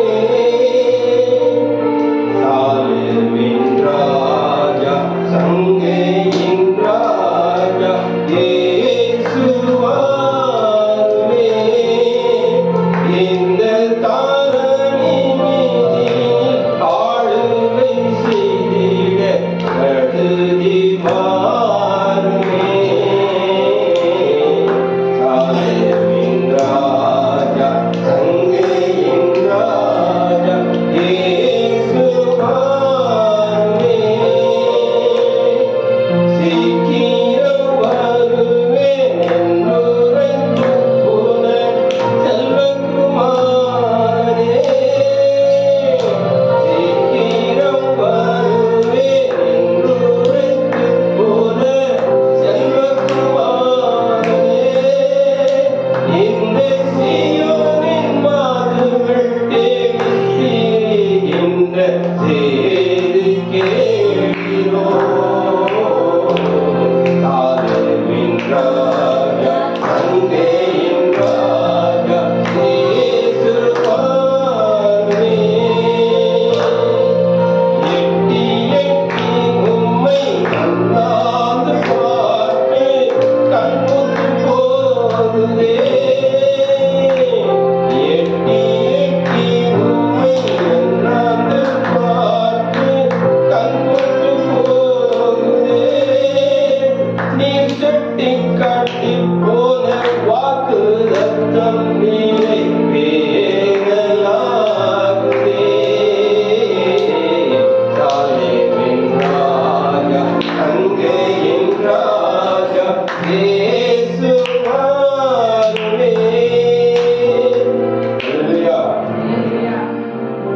வாரும் ஐயா போதகரே, அதேதான். இயேசுவே வாரும், அதேதான் இல்லையா? நீ வந்தால் குறைவுகள் நிறைவாகுமே. வார்த்தைகளிலே இன்றைக்கு எவ்வளவு அதை போட்டு போட்டு நம்ம உற்சாகமா பாட வைக்கிறதுக்கு இன்னைக்கு அநேக புது புது பாடகர்கள் வந்து அதை பிரசனத்தை பாடி நம்மை மகிழ்விக்கிறார்கள். ஆனாலும் பழையவைகள் எப்படி அதை கொண்டு வருவதற்கு எவ்வளவு பிரயாசப்பட்டது. நாமெல்லாம் இன்றைக்கு நீங்களாம் இன்றைக்கு வேதத்தை பிளேக் போட்டு படிக்கிறேன், பைபிள் படிக்கல, ஸ்கூல் படிக்கல. ஒரு விளக்கு இருக்கும், குண்டு விளக்கு. அதில் ஒரு திரி கொளுத்திட்டு மண்ணெண்ணெய் ஊற்றிட்டு அந்த மண்ணெண்ணெய் திரியில எரிஞ்சிட்டு இருக்கோம். அந்த திரியினோட புகைலாம் மூக்குக்கு வரும். அப்படி படித்தோம் அந்த காலங்கள். அப்போ மறந்துட்டோமா? இல்லை, அதுதான் பேர் சொல்றாரு, நீங்க மறிச்ச, நீங்க அடிச்சீங்களே, கொலை பண்ணீங்களே, அந்த இயேசுக்கு வகையில தாங்க நாங்க இன்னைக்கு நினைச்சோம் இந்த எழுப்புணை. அவ்வளவு பெரிய அந்த பழைய ஏற்பாடு நம்ம அதை ஒதுக்கி விடாம இரண்டும் சேர்ந்ததுதான் ஒரு பெரிய விஷயம்ன்றதை நம்ம புரிஞ்சுக்கணும். அதனால இந்த பாட்டு சாலேமின் ராஜா சங்கேயின் ராஜா இயேசு வாருமே. எதுக்கு நீங்க வரணும்? இந்த தரணியிலே, இந்த பூமியிலே, இந்த உலகத்திலே ஆளுகை செய்திட சீக்கிரம் வாருங்க. ஏன் சொன்னா, நீங்க சொல்லி இருக்கிறீங்க வெளிப்படுத்தின விசேஷத்துல, இதோ சீக்கிரமாய் வருகிறேன் என்று சொல்லி, சீக்கிரம் வருவேன் என்று போன செல்வகுமாரனே, இந்த சியோனின் மாதிகள், சியோனில் இருக்க இந்த பிள்ளைகள் தேடி திரிகின்ற இவ்வளவு அழகா அந்த பாட்டு நமக்கு அழகாகவே கொடுத்துருக்காங்க. நீங்க படிச்சீங்கன்னாக்கா வேதத்தை இன்னும் அதிகமா படிக்கணும், ருசிக்கணும், டேஸ்ட் பண்ணணும், இன்ட்ரெஸ்ட் உங்களுக்கு வரும். அப்படி நீங்க படிச்சு அடுத்த லெவலுக்கு போவீர்கள் என்று சொல்லி உங்களுக்காக ஜெபம் பண்ணிக்கிறேன். தேவன் தாம் இந்த வாசலுக்கு ஆசீர்வதிப்பாராக. ஆமென். வாய்ப்பு கொடுத்த தேவபாஸ்கருக்கும் அடையாளத்துக்கு நன்றி.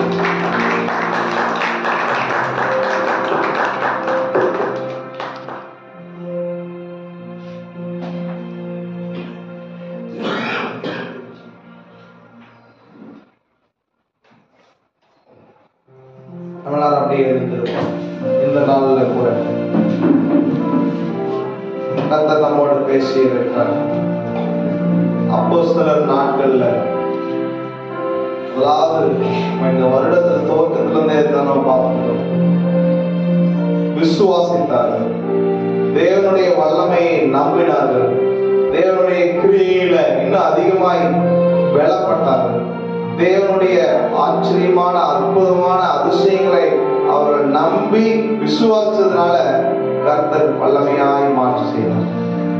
அன்னைக்கு பேதுருவை கர்த்தர் பயன்படுத்தினார். இன்னைக்கு நம்ம விசுவாசிச்சா நம்மளை கர்த்தர் பயன்படுத்த வல்லவராய் இருக்கிறார். நம்ம ஒவ்வொருவரும் கர்த்தருக்கு ஏதோ ஒரு வகையில் அவர் பிடித்திருந்தனாலதான் இன்னைக்கு அவருடைய சித்தத்துல நம்மளை இங்க கொண்டு வந்திருக்கிறார். நம்மளை நாம் அர்ப்பணிச்சு, ஆண்டவரே இந்த ஆண்டு ஆண்டவரே நான் என்ன செய்ய வேண்டும் அப்பா, ஆண்டவரே உடைய சுவிசேஷத்திற்காக நான் என்ன செய்ய போகிறேன், அதை எப்படி செய்ய போகிறேன், அதை எந்த வழியில செய்ய போகிறேன், அதற்கு என்னை எப்படி தயார்படுத்தணும்னு நீங்க எனக்கு கற்றுக் கொடுங்கன்னு கேட்போம்.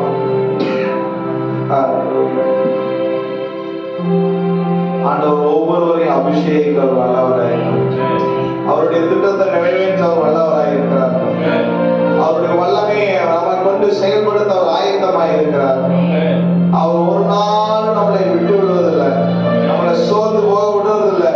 கர்த்தர் நம்மளை இன்னும் அதிகமாய் பலப்படுத்த கர்த்தர் நமக்கு எல்லா காரியங்களும் செய்ய அவர் ஆயத்தமாய் இருக்கிறார். நம்முடைய வாழ்க்கையில அவர் செய்ய நினைச்சதை செய்து முடிக்கிற வரைக்கும் அது ஒரு நாள் நம்மளை கைவிட போறதில்லை. கர்த்தர் ராஜாவை அபிஷேகம் பண்ணினது போல இன்னைக்கு நம்மளை அபிஷேகம் பண்ணியிருக்கிறார். நம்ம ஒவ்வொருவரையும் கர்த்தர் அபிஷேகம் பண்ண விரும்புகிறார். அவன் அன்னைக்கு தாவீதை கர்த்தர் அபிஷேகம் பண்ணார்னா இன்னைக்கு நம்மளுடைய ஒவ்வொரு தலைமையில கர்த்தர் அந்த அபிஷேக தைலத்தை ஊற்ற ஆயத்தமாக இருக்கிறார். ஆனா நம்ம அந்த அபிஷேகத்தின்படி நடக்க, அவருடைய திட்டத்தின்படி செயல்பட நம்ம ஆயத்தமாக இருக்கிறோம்.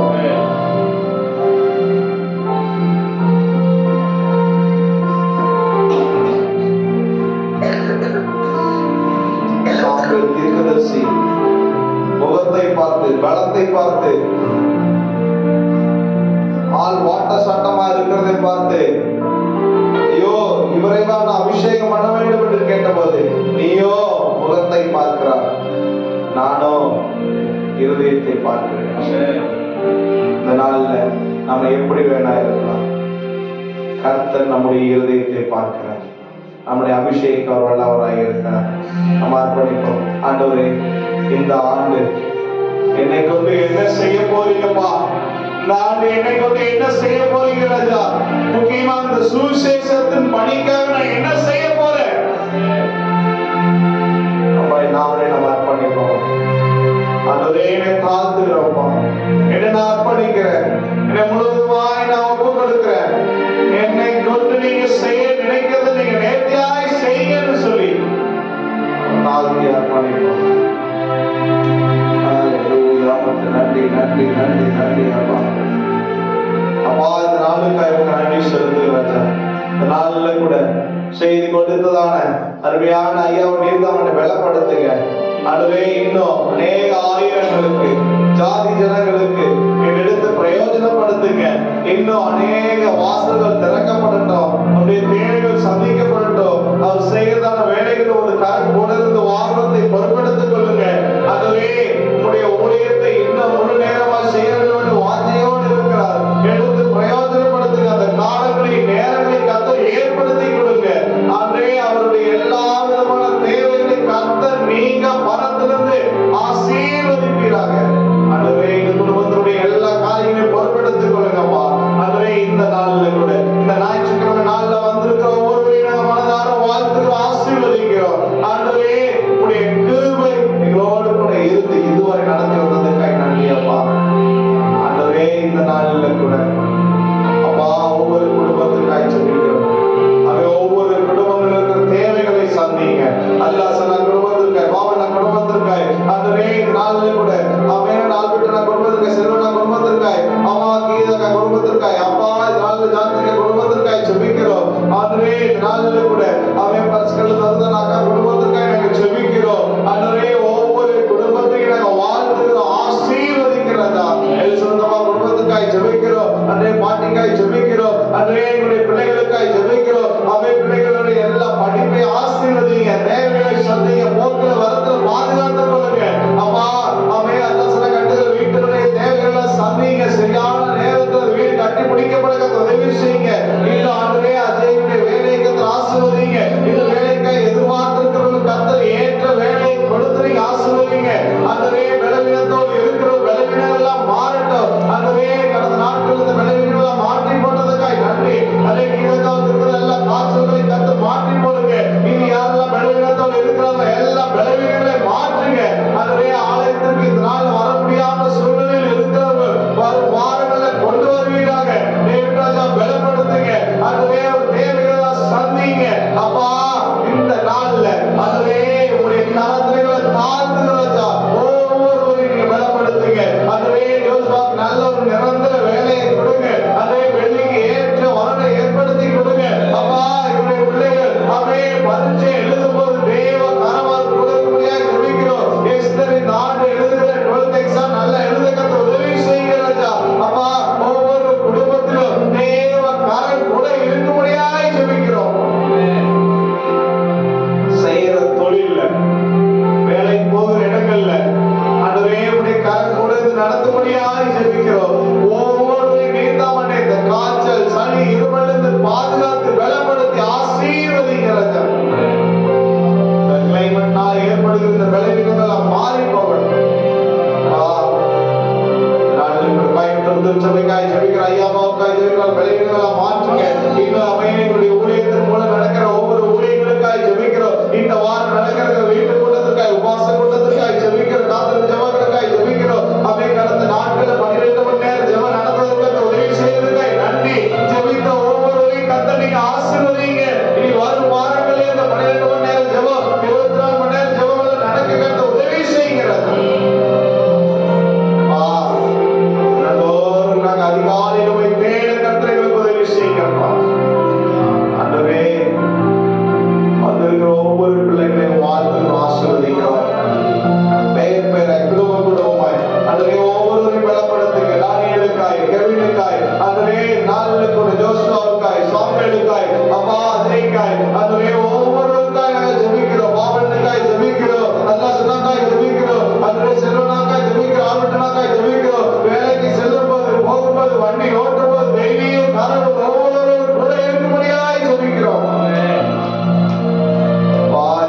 கூட அப்பா அவை கிறிஸ்தகாவுக்காய், ஜோதிகாவுக்காய், அதுவே அந்த அக்காவுக்காய், அதுவே நாளில் கூட பாட்டிக்காய் ஜெபிக்கிறோம். அப்பா நாளில் கூட அம்மாவுக்காய் ஜெபிக்கிறோம். அப்பா இந்த நாளில் கர்த்தர் நீதாவுடைய வேசிகாவுக்காய் ஜெபிக்கிறோம். நீதகாவுக்காய் ஜெபிக்கிறோம். அப்பா ஒவ்வொரு நீதான் பலப்படுத்துங்க. பெமினாவுக்காய், சியோனாவுக்காய், அது எஸ்தருக்காய் ஜெபிக்கிற எல்லாரையும் பலப்படுத்துங்க. வேலை செய்யற இடங்களில் ஒரு ஆசீர்வாதத்தை உண்டு பண்ணி கொடுக்கிறோம்.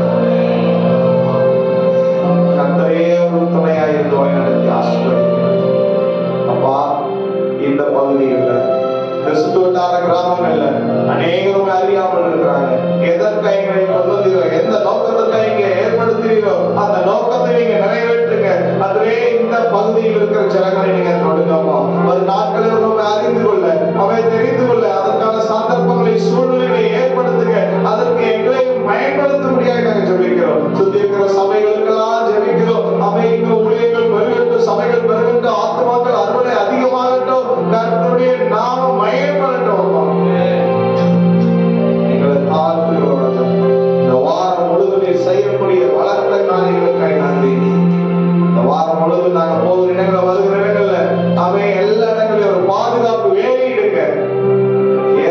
தீய கிரியைகளோ எந்த விதமான விபத்துகள் நாச மோசங்களை அணுகாதபடி வேலையெடுத்து பாதுகாக்கப்படுங்க.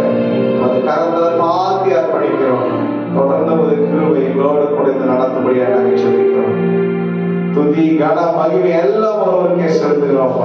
ரட்சகர் மீட்பருமாக இயேசு கிறிஸ்துவின் நாமத்தை கேட்கிறோம் எங்கள் ஜீவன நல்ல பிதாவே. ஆமென். எல்லாரும் சேர்ந்து சொல்லுவோம். என் ஆத்துமாவே கர்த்தரை ஸ்தோத்திரி, என் முழுவதையும் பரிசுத்த நாமத்தை ஸ்தோத்திரி.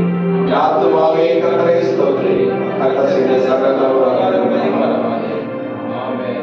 நம்முடைய கர்த்தராகிய இயேசு கிறிஸ்துவினுடைய கிருபை, பிதாவாகிய தேவனுடைய அன்பு, பரிசுத்த ஆவியானவருடைய அன்பு, ஐக்கிய பராமரிப்பு, பாதுகாப்போம் இன்றைக்கு என்னைக்கும் மனிதர்களுக்கு ஆண்டவருடைய வருகை வரைக்கும் இருப்பதாக. ஆமென். ஹல்லேலூயா, ஹல்லேலூயா. நான் ரத்தத்தில் மறைந்துள்ளேன், இயேசு ரத்தத்தில் மறைந்துள்ளேன். சாத்தானுக்கு தீங்கு செய்ய முடியாது, சாத்தானுக்கு தீங்கு செய்ய முடியாது. தீங்கில்லை, தீங்கில்லை, தீங்கில்லை, எனக்கு தீங்கில்லை, தீங்கில்லை, தீங்கில்லை. இயேசு ரத்தத்தில். ஹல்லேலூயா, ஹல்லேலூயா. துதி